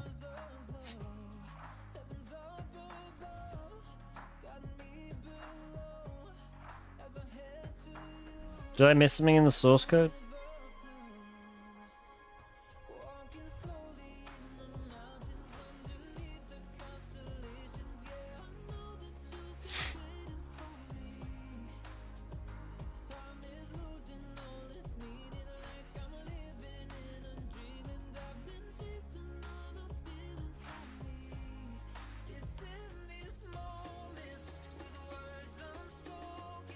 Yeah, Kafkas, you got destroyed.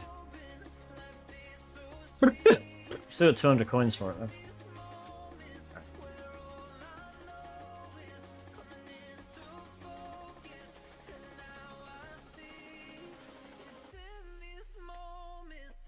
Alright, let's have a look. So this code is weird. Oh, where is the code again?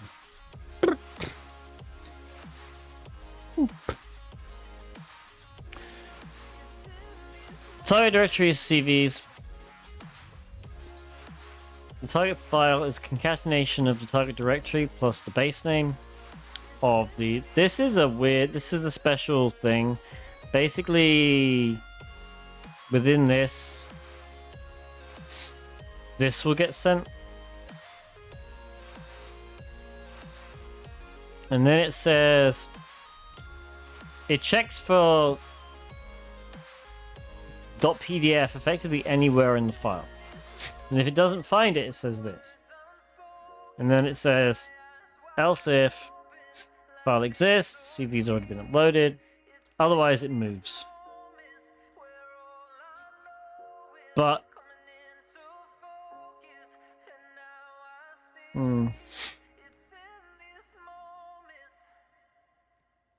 the problem is this code doesn't seem to be running because what we get is hacked.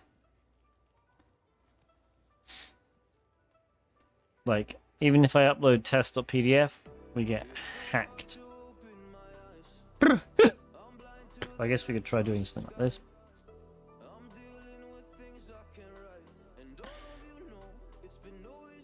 Yeah, so I think what he's done is he's hacked it and he's closed down this loophole, maybe? I would imagine.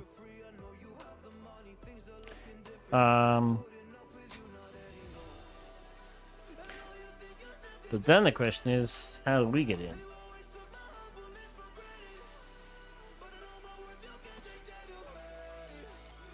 Yeah. Problem is I didn't see one. We got a few directories.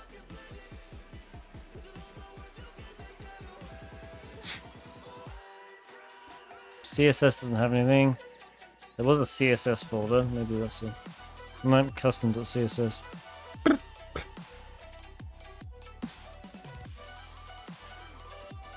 I don't know what this is, but I don't know if this is anything. I guess we can just try shell.php or something. Because presumably he uploaded into... Maybe that's it. He uploaded into CVs. So let's try... Yeah, exactly. Let's cancel this. Okay. Just edit this, PHP. And copy this. Paste that there. CVs. We'll do 20 threads. Everything seems good. Okay.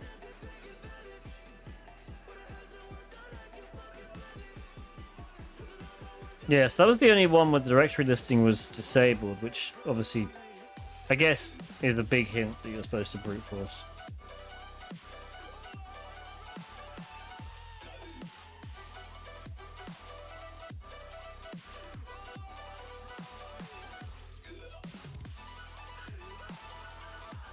Hopefully.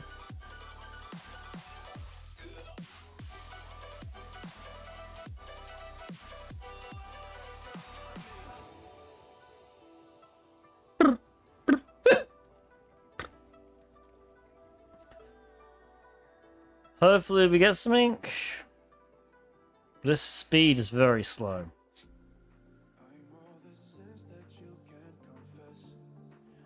Should probably have done more threads. Or less words. Let's do 50 threads. Let's use a different word list as well. Maybe just do some ones, use share, sec lists, discovery, web content, big maybe?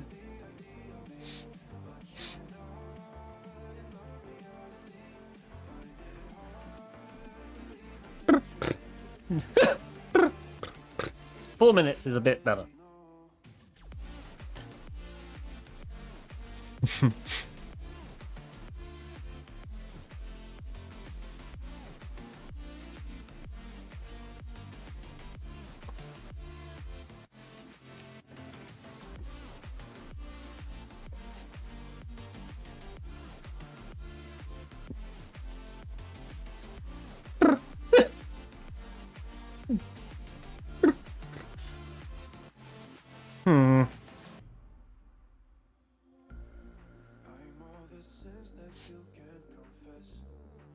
Other directories.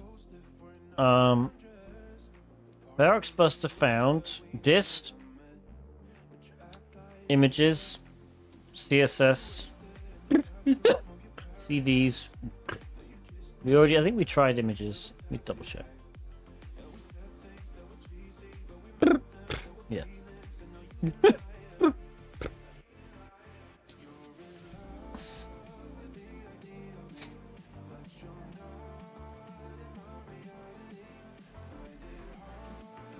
Oh, yeah, good point, cat butts. So yes, that is a very good point.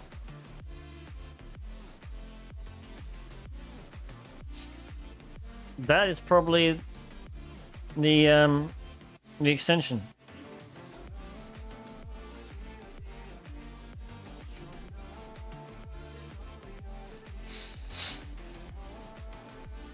Using HTML injection? You mean like cross-site scripting? Because HTML injection I don't think can do that. HTML injection is very basic.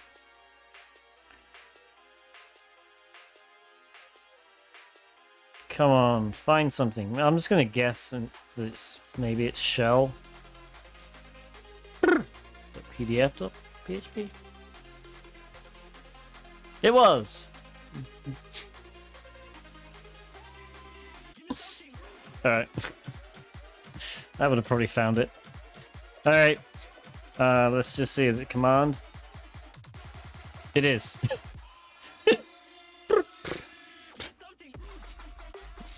Let's pretend we didn't find that. Anyone know a nice way of finding that?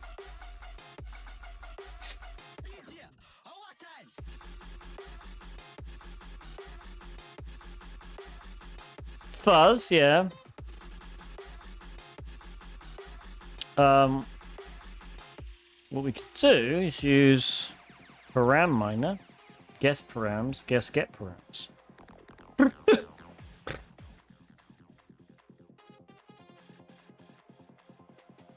Yeah, it's exactly the same, but param miner. So what param miner does is it tries a whole bunch at once.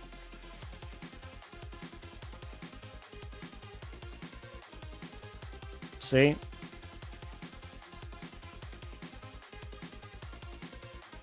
No, I don't think so. Param miner.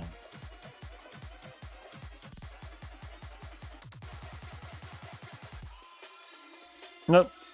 It's not a pro extension.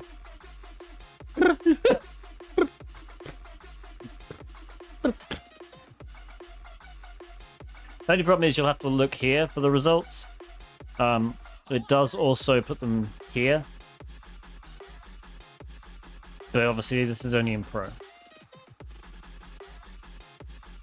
Oh, did something happen? Hang on. No, okay. So we'll just let that run, to be honest, because we already know the... Alright. So now what we'll do, we'll go to RevShellGen. Close this.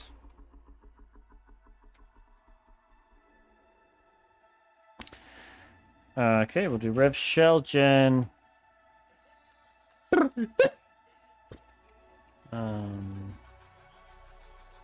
Not okay. That is the right IP address. I prefer this one.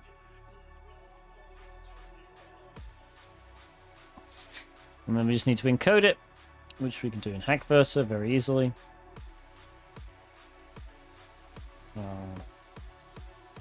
Encode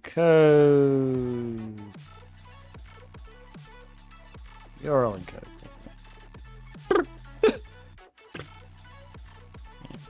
Just put it in here instead.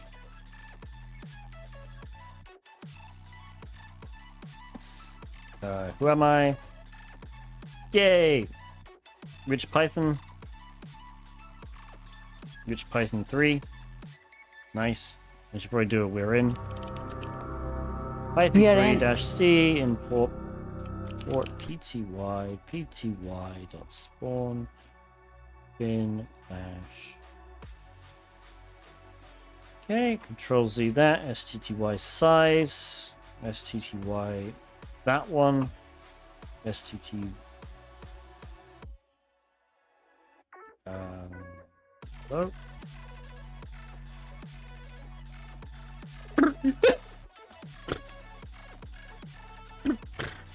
Why did that happen?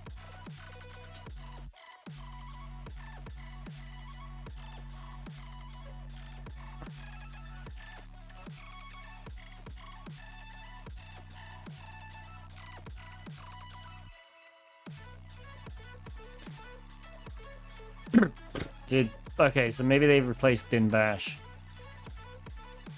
I think that's what they've done. Oops. No, I don't want to kill. There we go. Alright, so we'll do that again. But let's replace... Okay, bin sh. That seemed to work. So what I'll do, we'll just refresh this. Okay, or not.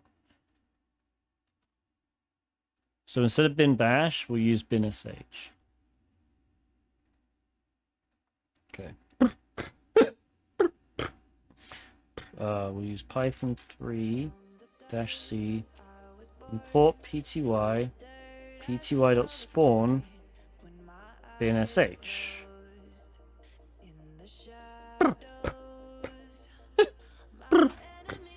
Okay, cy size. That stty. No.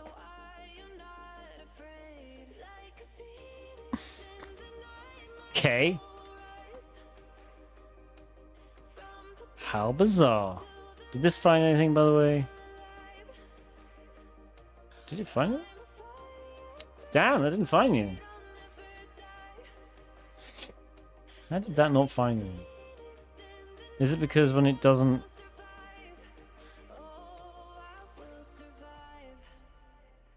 Ah, okay, it's because it doesn't send any output back if there's the command's wrong, I guess. Okay, let's just see what this shell contains.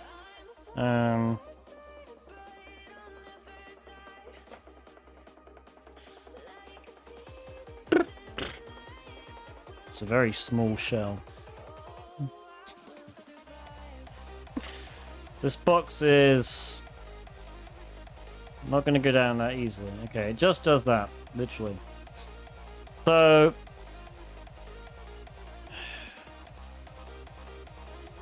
what's the who am I again? I am dub data. So what happens to bin bash?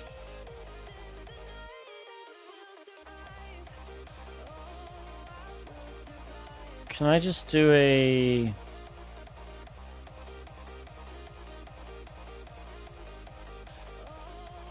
Just do a shell sum of bin bash.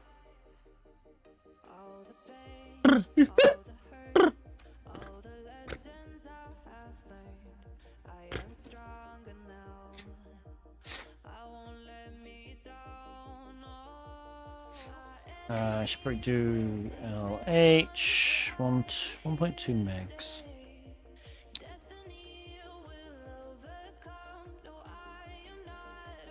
Yeah, I know we'll never have the exact same, but still.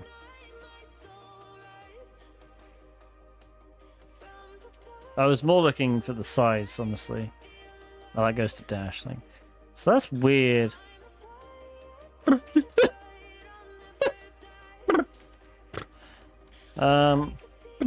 Alright.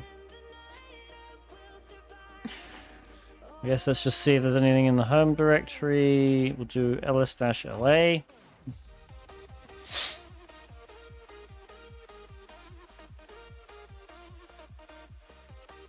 This, I mean, this is probably the...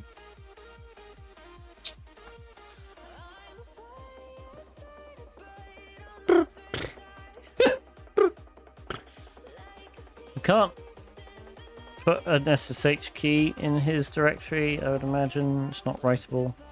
No.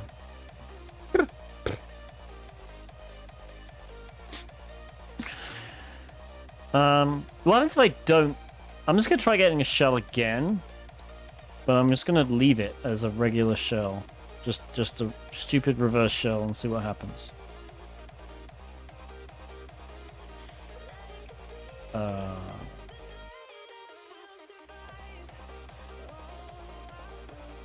Okay. ID.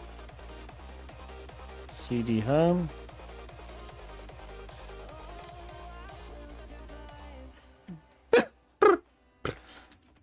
So it does look like we're...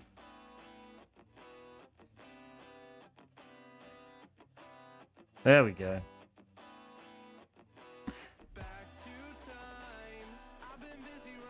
Right, okay. So it's every time we get a PTY. It's literally... It is literally, I'm pretty sure what this does is it looks for every TCY. It echoes nope to it and then kills it. So that's why we can't get a TCY.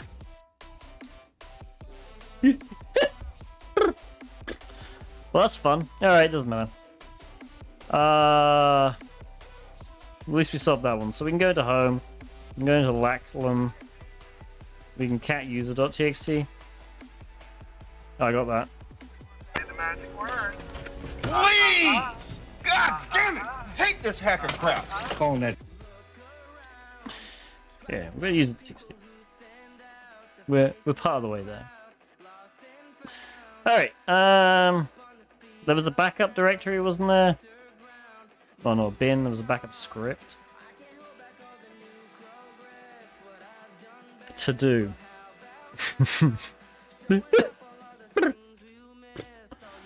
Is it writable? No.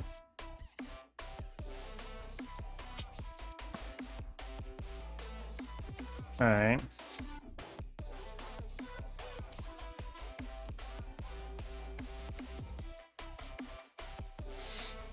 Let's go back to VAR.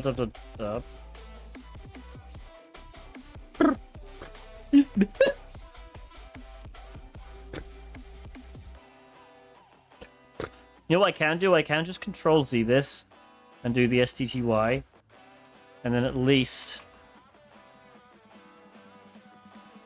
Oh, God damn it. I thought I could just trick it, but no. Okay, hang on. I thought I could at least get the Control C. Isn't there a program you can surround it by? I just won't control C it. It's fine. Refresh. Alright.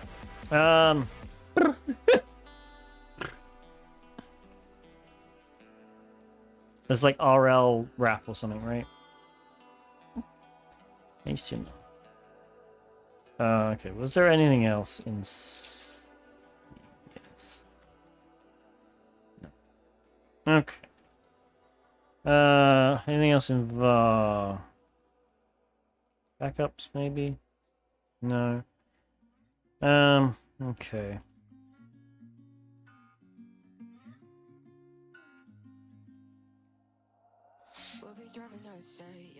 What have we got?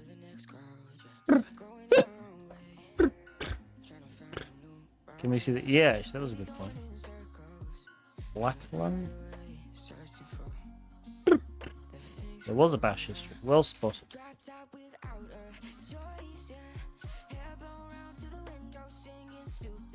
Okay. Alright, well that's...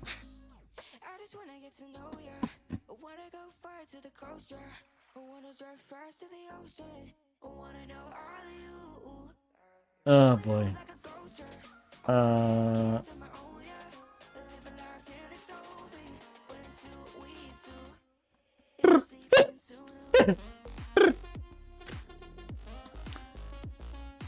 That's base 64, right? No.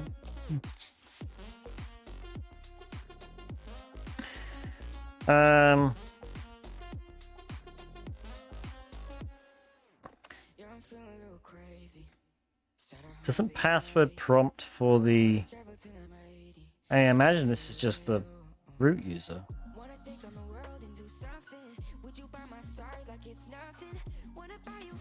Can we just SSH in now? Where's the IP address? Let's see. Oops.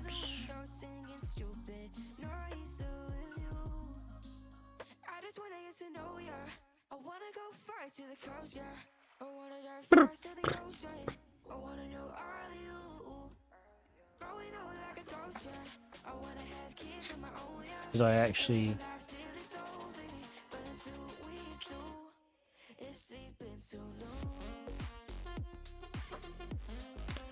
Maybe it's just Lackland?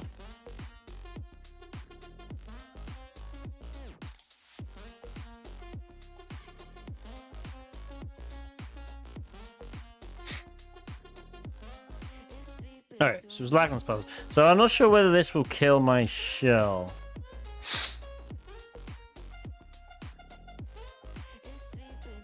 It will.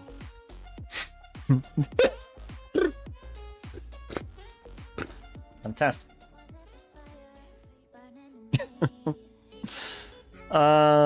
Great. That's annoying.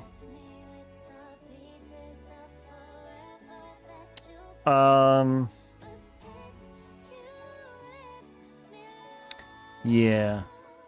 Let me just think about this now.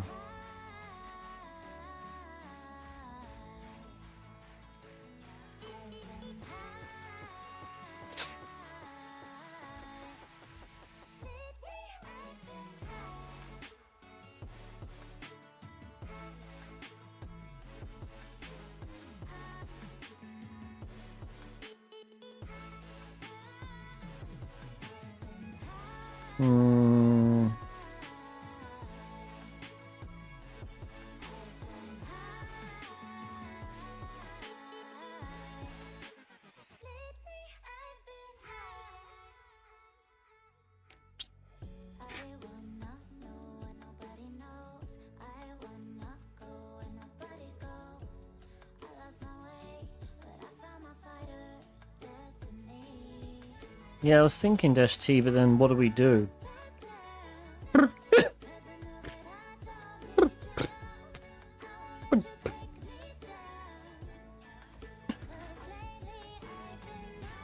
Because I'm pretty sure even though we get bin S8,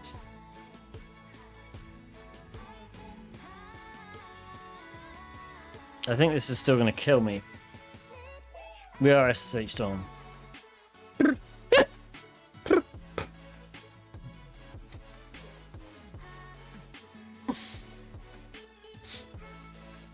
We'll see.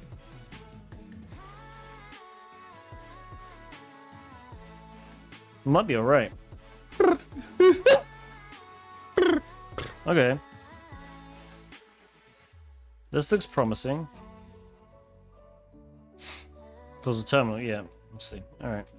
I think that's how we do it. We seem to be okay. Famous last words. Yeah, was there anything we could do here?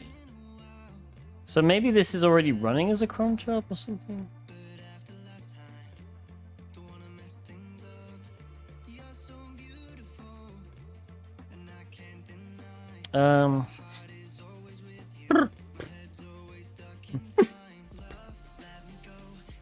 It's temp.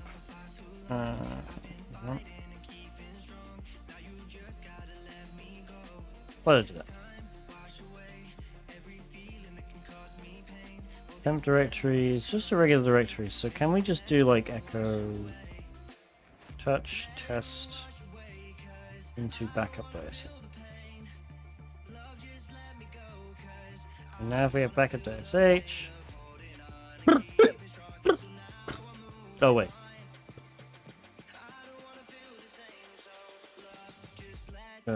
Shebang. Bin bash. Touch test. Temp. Sorry.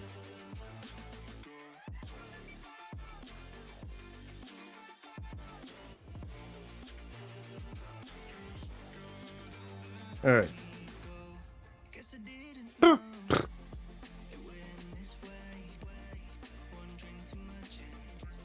Oh, what? Fucking cat dash E didn't work?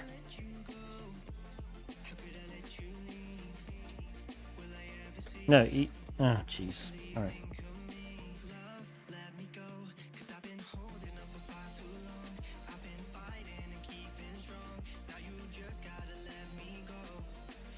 Alright, that should work. This probably. Yeah. That's annoying. Yeah, we could do find UIDs. This box is just like throwing me for a loop because it's just weird. Let's get this SUID command and see what happens. Check this text message.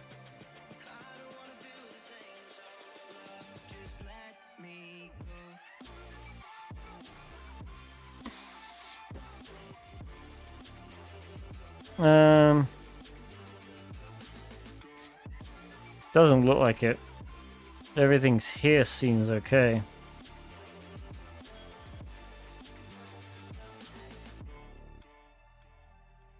Oh, it's not? That might be why.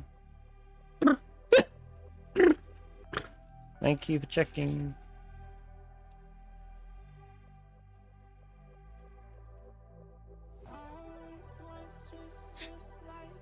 P-Kill is still using relative path in cron job.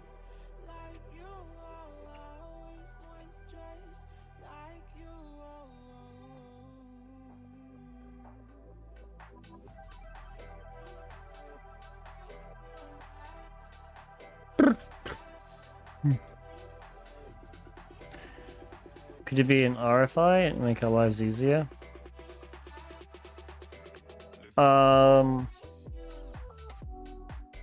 What do you mean?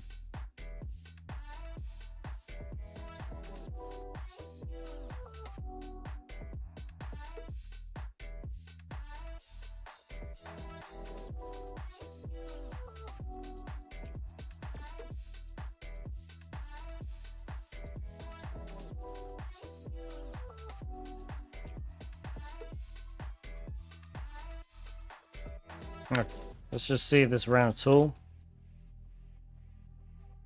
It did.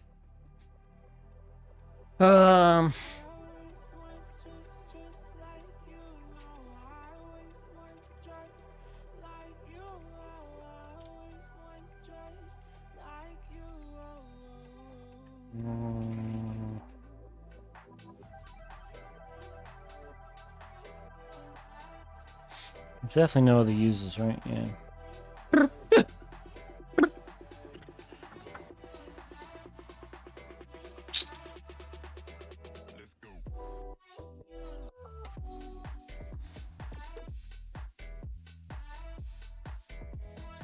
See if there's any other services listening. Netstats not found. Lovely. What else is this box doing?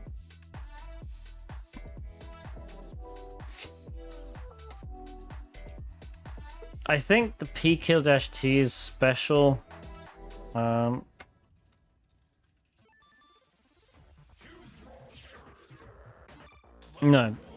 You see, that doesn't matter. It matches the terminal. The terminal name should be specified without the dev prefix. If you can see that. So that's fine. That's not it. This is just to piss you off.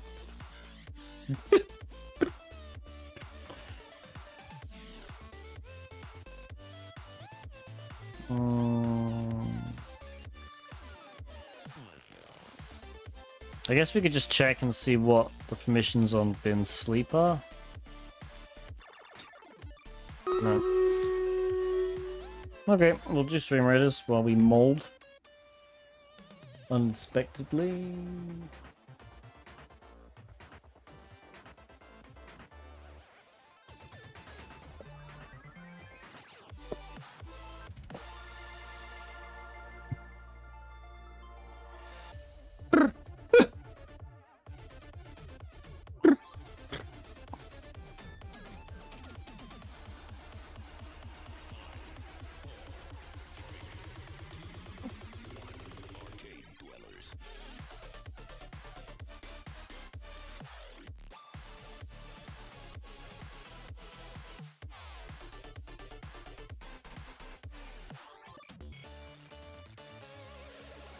Alright, well done, Bonzo and Mythical Moon. Just keep going. I'm not entirely sure if we can run Peace by here. But we'll see.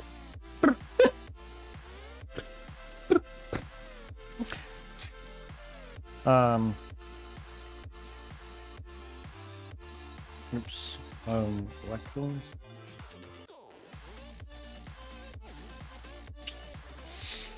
I just wonder why the bin directory's there, you know?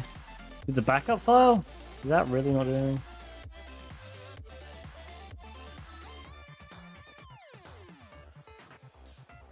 Did I check path? I did not.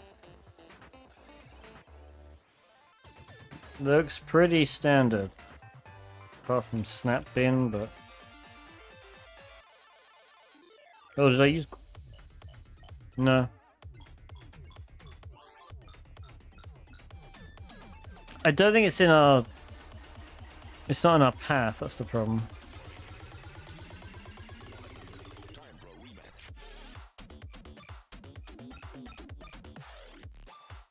Drop some... So, like, you mean drop, like... Drop pkill? Oh, it's running pkill without. Ooh, okay. Well, I wonder if we can find out where this is running from. Because if we can work out where this is running from, pkill... Yeah.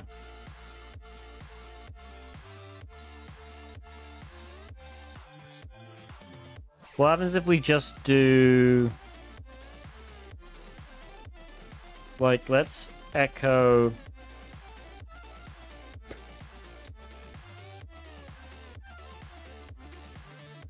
bin bash... touch... tib... into pkill. And then chmod plus x pkill. Right? And then if we just try and SSH in with the regular shell and this password.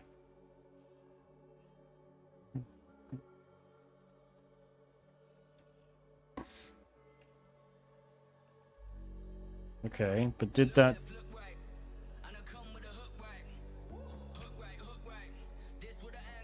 No.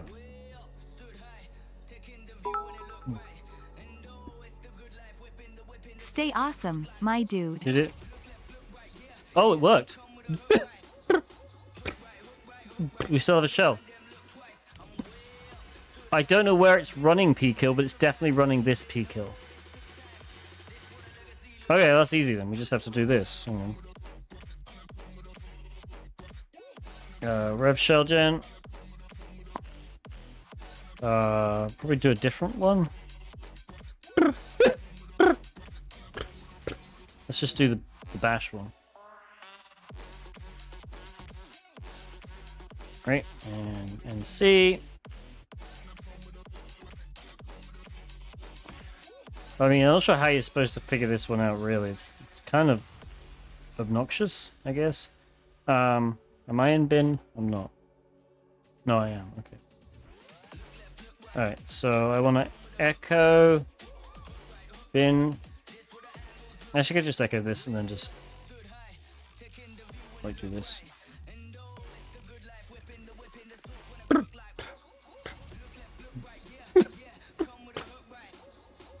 Just wait for it to say no. Here we go. Baroop. We are in.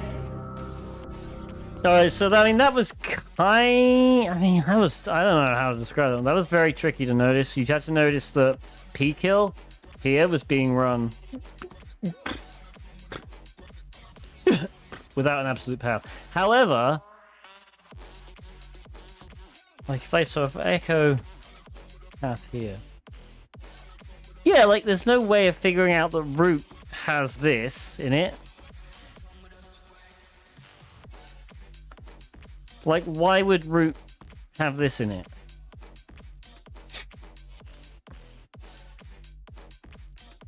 Unless, can you like CD into root? No. Like, I'm not entirely sure. Like, you're basically just guessing at that point. This isn't standard. Can you run P-Spy? Sure, let me just kill... PS... Well, actually... Oh yeah, there we go. It is running it from that directory. So if we kill all these...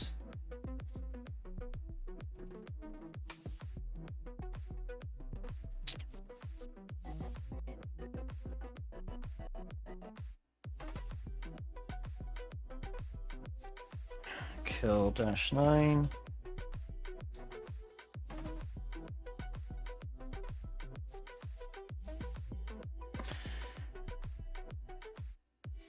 I guess... Did I have a bash shell now?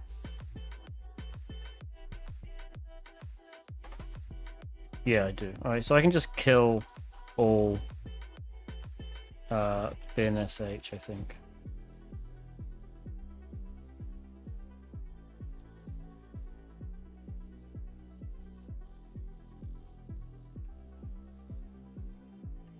Yeah, that'll kill my shell, but I've got root. I believe.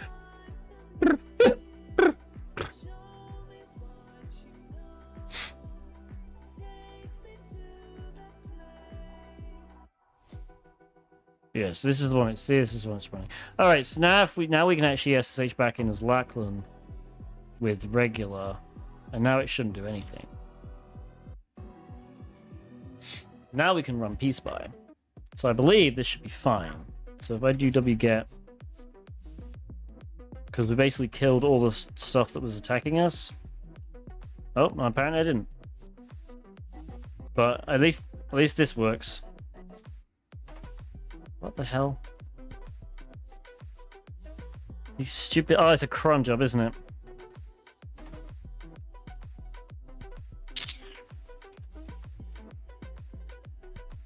Yeah, it's a bloody cron job. Alright, hang on. Let's get SSH on this.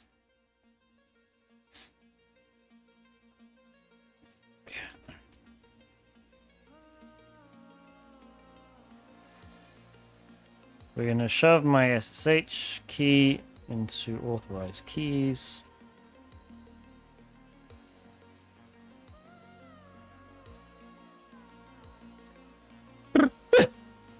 Okay. SSH.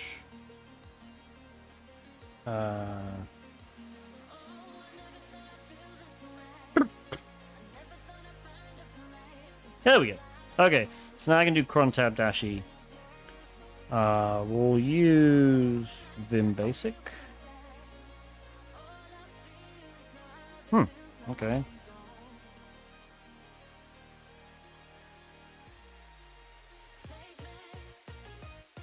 Why is it...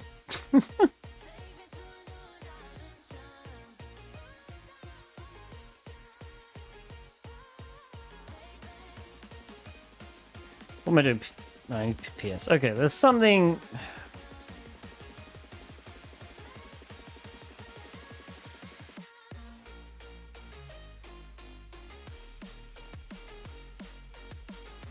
What is killing me?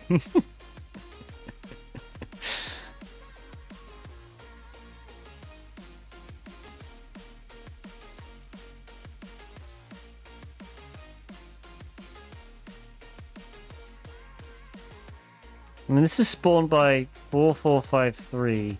So it is cron.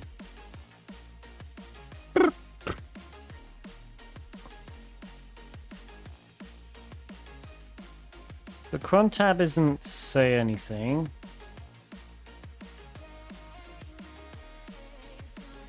And this should be my private cron tab, but I mean, CD... I guess we could go varspool New from... subscription received. Dispensing gratitude. Gratitude Tabs. dispensed. Thank you, GoPro Slowyo, for the tier 1 12-month streak. Holy crap.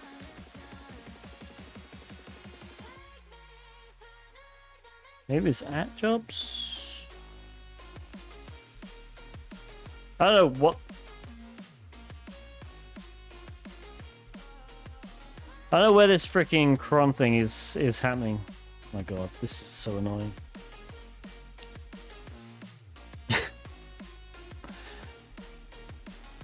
I honestly don't know. I guess we could just grep for it, but Jesus. Anyone got any ideas?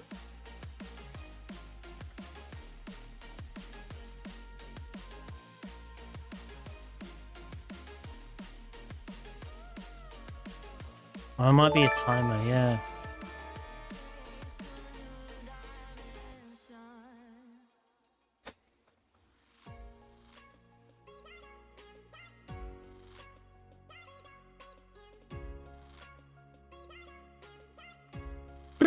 I don't think so, actually, no.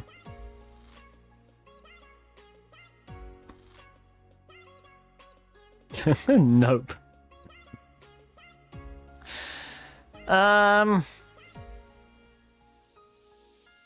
GoPro, would you spin in a minute? We're just molding right now because this is a weird box. I don't know what I'm grappling for. Ah. This? I'm just gonna Google that. 'Cause I thought that was Crontab that did that. Oh my god, stop it. Yeah, I could.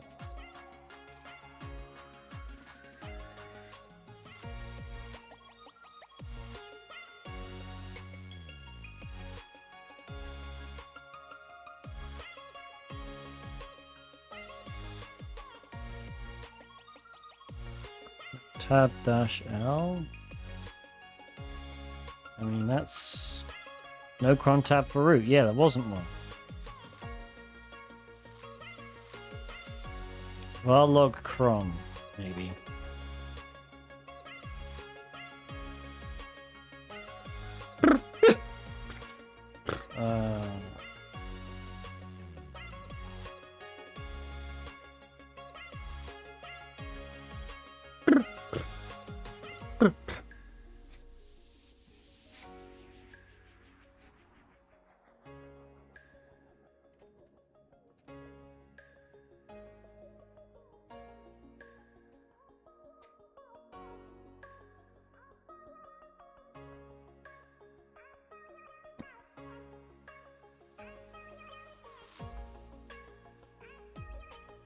Oh, there it.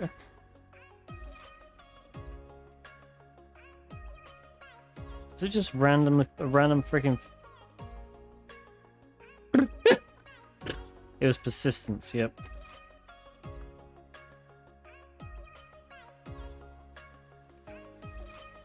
Okay. Now we can kill all -9 in SH, I think.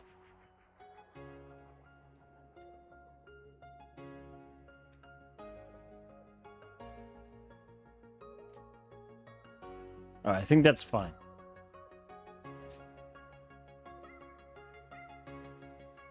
Alright, where was my other shell? Let's just create a new terminal, do SSH Lachlan.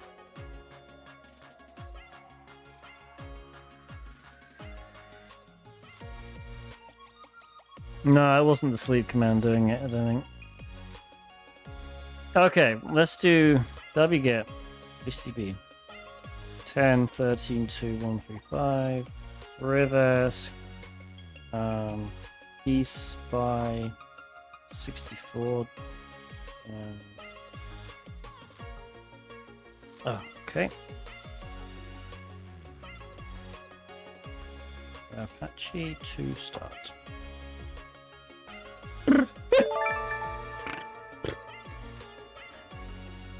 Really? Yeah.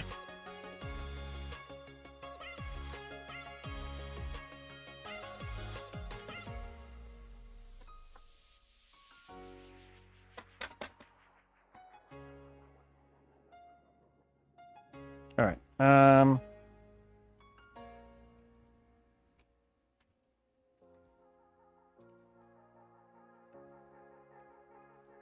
What was SSH'd in? It's weird.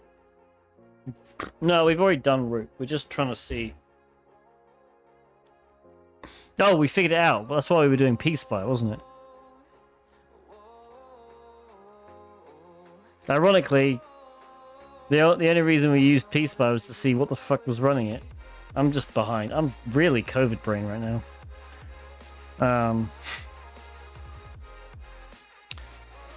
So yeah, we did root. Anyone not understand the root? The root was actually weird because I guess you're supposed to just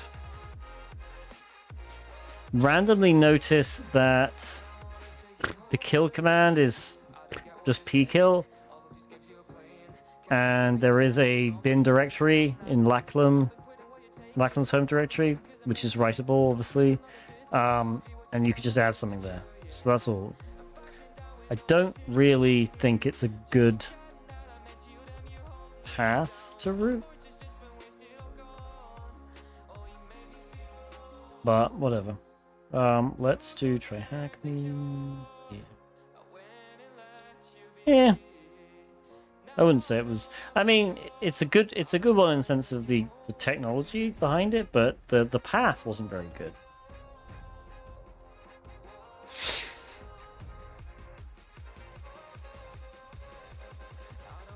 Alright, what was the other ones we had? Committed and poster.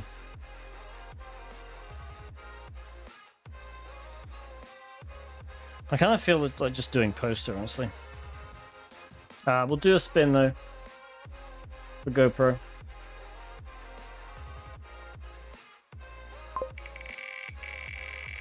For 12 months.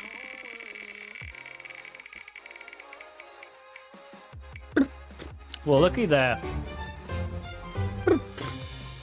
Reverse course giveaway. Let me set that up for everybody.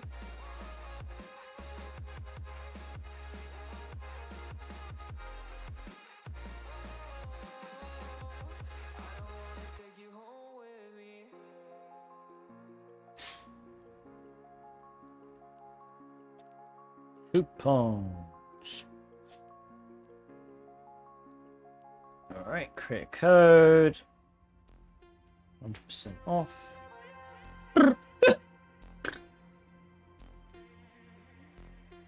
And this one.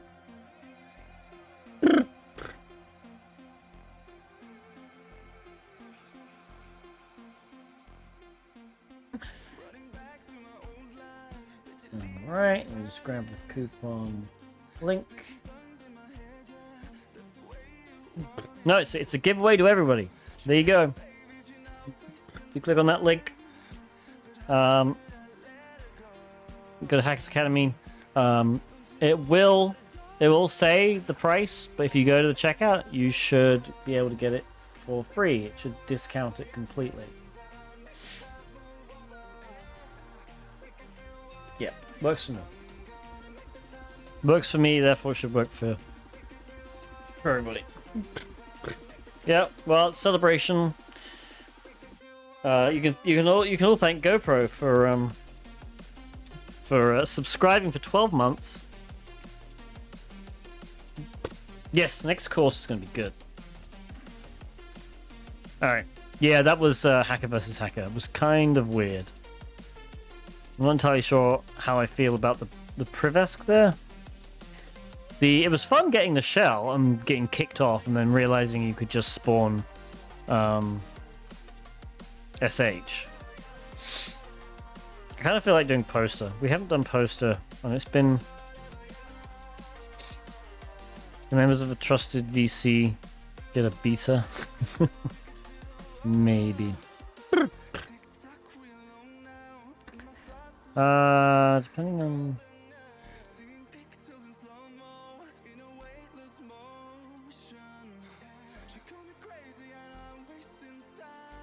Oh, is this just... Oh, this isn't really a...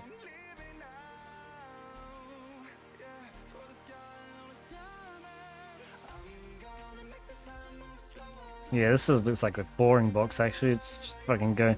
So, I mean, it's telling you it's a database exploit. Enumeration books? Where's that?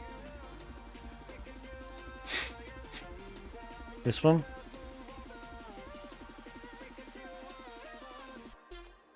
Oh, it's a post-exploitation. Ooh. What's this one? It's not mine.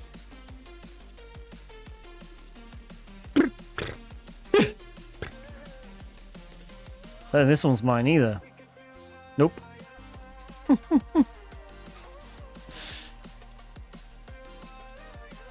Yeah, this is a Privesk. Which is fine. We can probably do this tomorrow, to be honest. Show some basics. There's confidential. Yeah, I mean they would. Just TryHackMe. I don't mind. It's fine. Confidential. Oh, it's a digital forensics. Yeah, I don't like forensics. We could just do another giveaway, to be honest. It is, to be honest. I have been streaming almost 3 hours, so maybe just do some marbles. I think I'm feeling some marbles. Haven't done Pentest Labs. I got plan is to do oh, what's the thing? Someone suggested some Linux like it's a bunch of Linux challenges. We'll probably do that on stream tomorrow. For the life of me, I cannot remember the name of it. I will remember, but well, I mean, yeah, the DEF CON stories were fun. Anyone feeling someone's feeling his marbles. New ports, yeah. Well, the new port swigger challenges are request smuggling. I tell you what, we'll do some request smuggling on Wednesday. Request smuggling is definitely not for Live Mentoring Monday. Alright, let's go to the race menu. Random. The Raging Pin. Alright. Alright, this is for another 1 month TryHackMe voucher. So if you want to join, exclamation point play in the chat right now. 5 characters. If you're on a keyboard, 6 button presses. Plus, I guess enter. Okay, 7. Unless you click. You can click chat. Rig play. Yeah, there you go, Zero Kieran. Alright, we'll start the countdown. You got a minute to join. The winner will receive, or will receive control, let's say, receive control of a TryHackMe 1-month voucher. Which they can choose to do with what they like. They can redeem it themselves, they can give it to a friend. They can give it to 2nd, 3rd, 4th place. They can just choose a number at random if they wanted. Or we can just re-roll and re-race. We will decide what to do.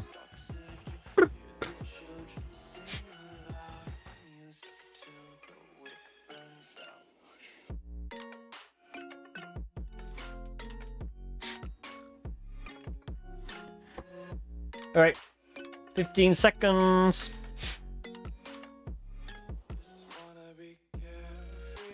Ten seconds. Alright. Here we go. Alright. Oh my goodness, everybody's going down. And Nefarious is first out, followed by Xerox Fisher.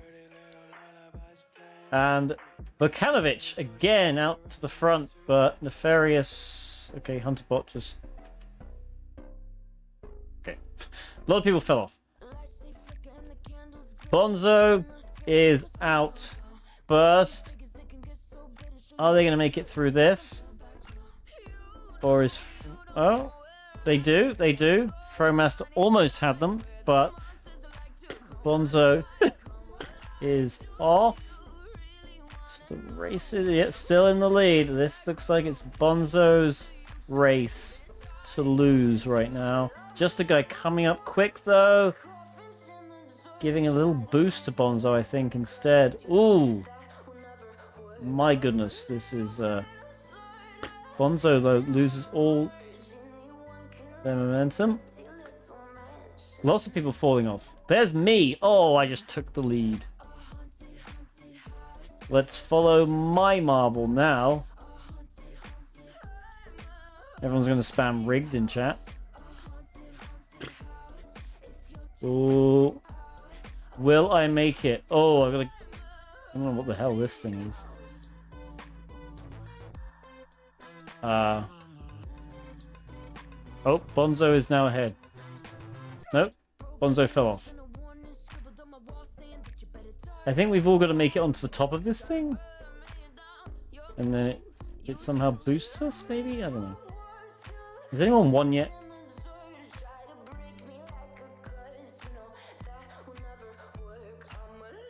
Okay, we've got to get down here. What? Okay, so 3 people have won. I have no idea what just happened. Oreo Bite won. Jamie 007 and the Shy Hat. I don't quite understand how. Mr. Streamer! Oh, you redeemed a Rubik's Cube. Okay, we'll do that in a minute. Yeah, I have no idea what was going on in this map. It's crazy. But Oreo Bite, you have won a 1-month TryHackMe voucher. What do you want to do?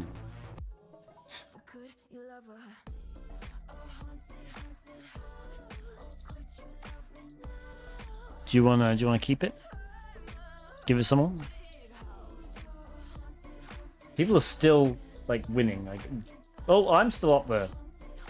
Am I ever gonna finish? Yeah. I did so well, and now I'm basically last. Where was I? Was that me? There I am. Did I make it? I think I made it. I think I'm gonna make it. Look at this. From first place to last place. Some random reason. Of course it's alright. Alright. Let me make a note. Oreo bites. Alright, dude. No problem. Who is online? Well, Jay Rosner, and someone said Jay Rosner was doing... Oh, there was a Rubik's Cube solve, right? Where is my Rubik's Cube? There it is. Ah, almost dropped it. Alright, hang on. We got a Rubik's Cube solved before we raid somebody. GoPro, I'm just gonna give you that back.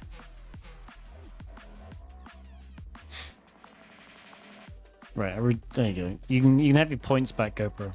Alright, and a 3D game of chess. Oh my god. Solve 2 Rubik's Cubes.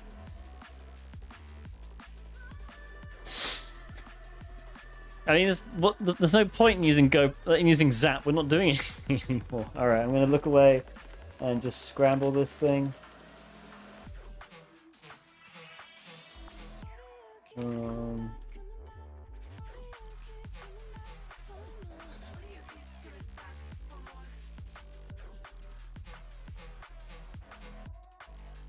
That looks scrambled enough? I think that's scrambled enough, right?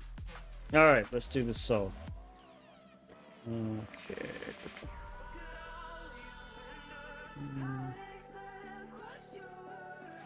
Okay.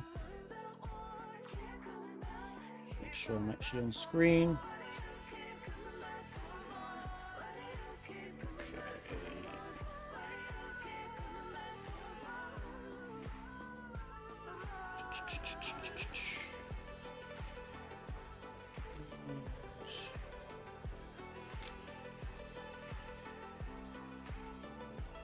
This one's taking me a while for some reason. I think I messed up at the beginning of it. Alright, here we go. We've solved the bottom. Now we're going to solve the middle. And middle is solved. Solve the top. And we got Stream Raiders in a little bit.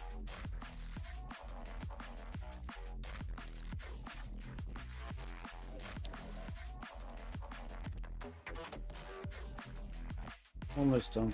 Whoa. And so. There you go. Alright, let's do Stream Raiders, then we'll do the other one.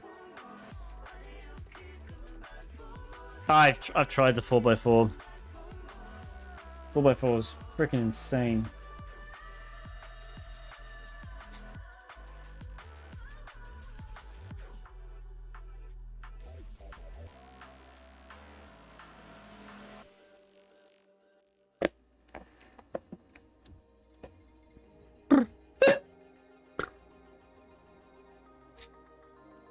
Alright. Well done, everybody. Well done, Mythical Moon. Alright, that'll be that for there. Alright, let's do... So that was GoPro's Rubik's Cube. We'll do it again. Just so everybody understands them. I can do it twice in a row, I guess.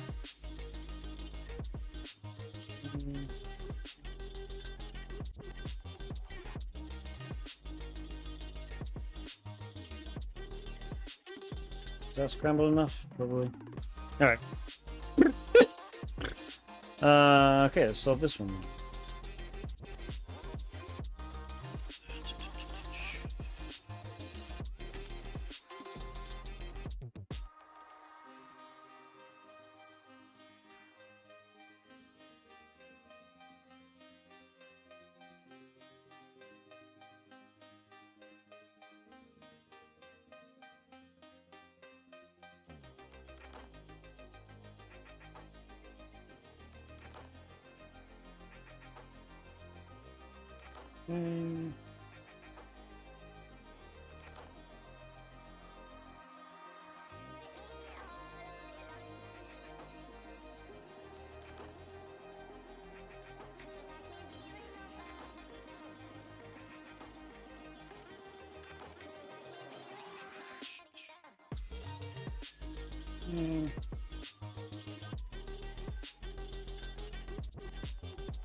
And we had... Good. Yeah, this is a speed cube. It's a really well-made one. Alright, Thank you. Oreo Bite. And now we have a game of 5D chess. We have not played 5D chess in a while. That's no, that's a lie. We played it. We played it very recently, actually. Why did I say that? But I'm liking the people making me play 5D chess. Alright, let's do this again.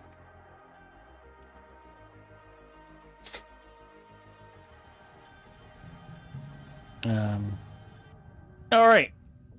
5D chess. That's versus CPU regular. So I have a little bit of a challenge. Oh, we're black again. Crazy. Alright. I'm gonna move my my knights, I think.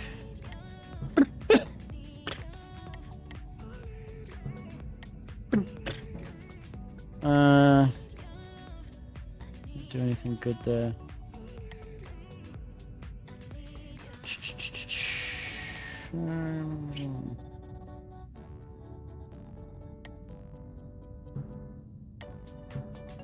Okay, Queenie's out the gate for some reason.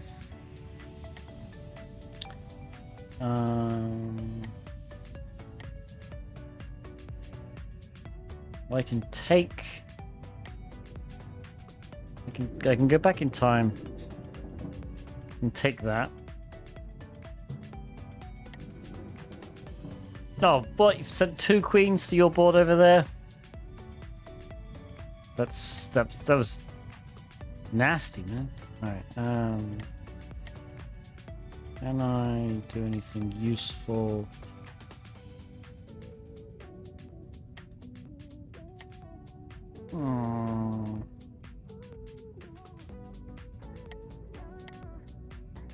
I might just do that.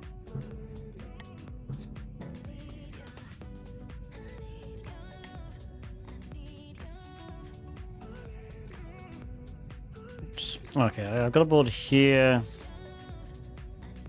If you don't understand what's going on, that's perfectly fine. I don't think anybody does. Okay, what? Can I take the queen? I can take this queen.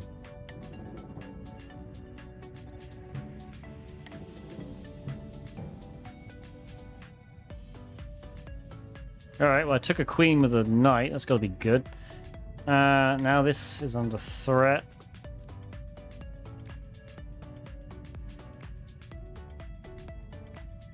I wonder if I can do anything else.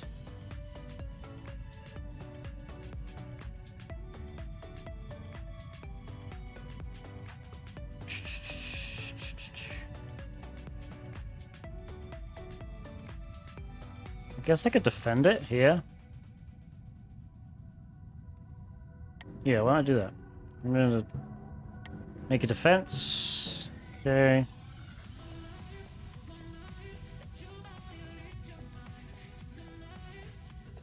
This is not too bad of a game right now.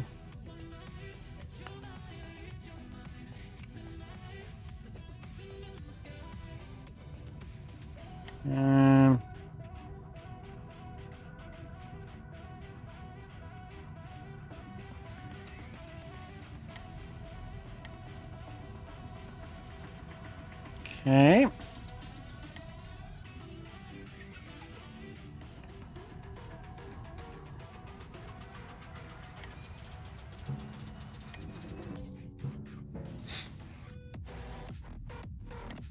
Okay, move queen there. And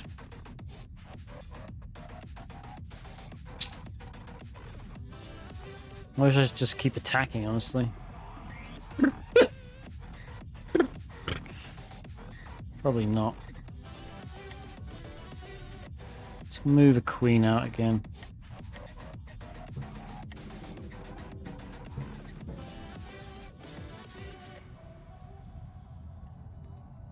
I mean, I guess we could just do that.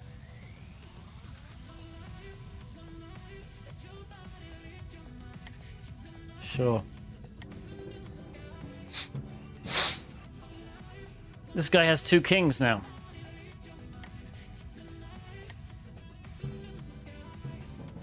Which I think is checkmate. Yeah, that's checkmate. It's checkmate because I'm technically checking the king in the present here, but I'm also checking this king. So I'm checking this king. How many boards back?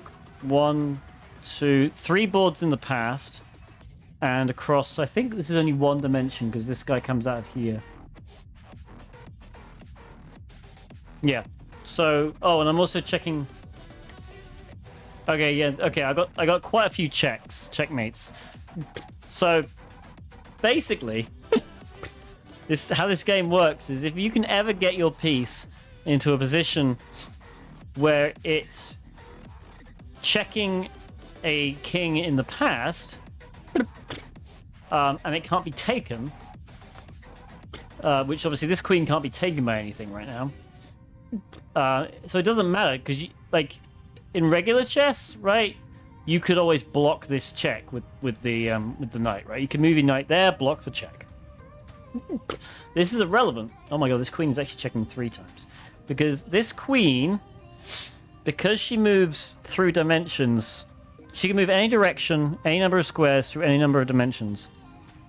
So obviously she can move, 4 squares there, but also she's technically seeing through 4 dimensions this king, right? Because in this dimension she would be here, and in this dimension she would be here, and in this dimension she is literally on top of the king. So she's checking that king as well, but also she is checking this king in the past by basically the same method. Because this king has been exposed in all of these boards, I think. Yes, because this checkmate would be this queen going to this square, then this square, and then finally that square. Yeah, okay. And the same with this queen, basically checking through the past. So that's how you play 5-dimensional chess. Hey, we're on a quite good winning streak now. I've won against the regular AI twice in a row, which is I usually lose. So it's pretty good. All right, we're gonna raid Jay Rosner.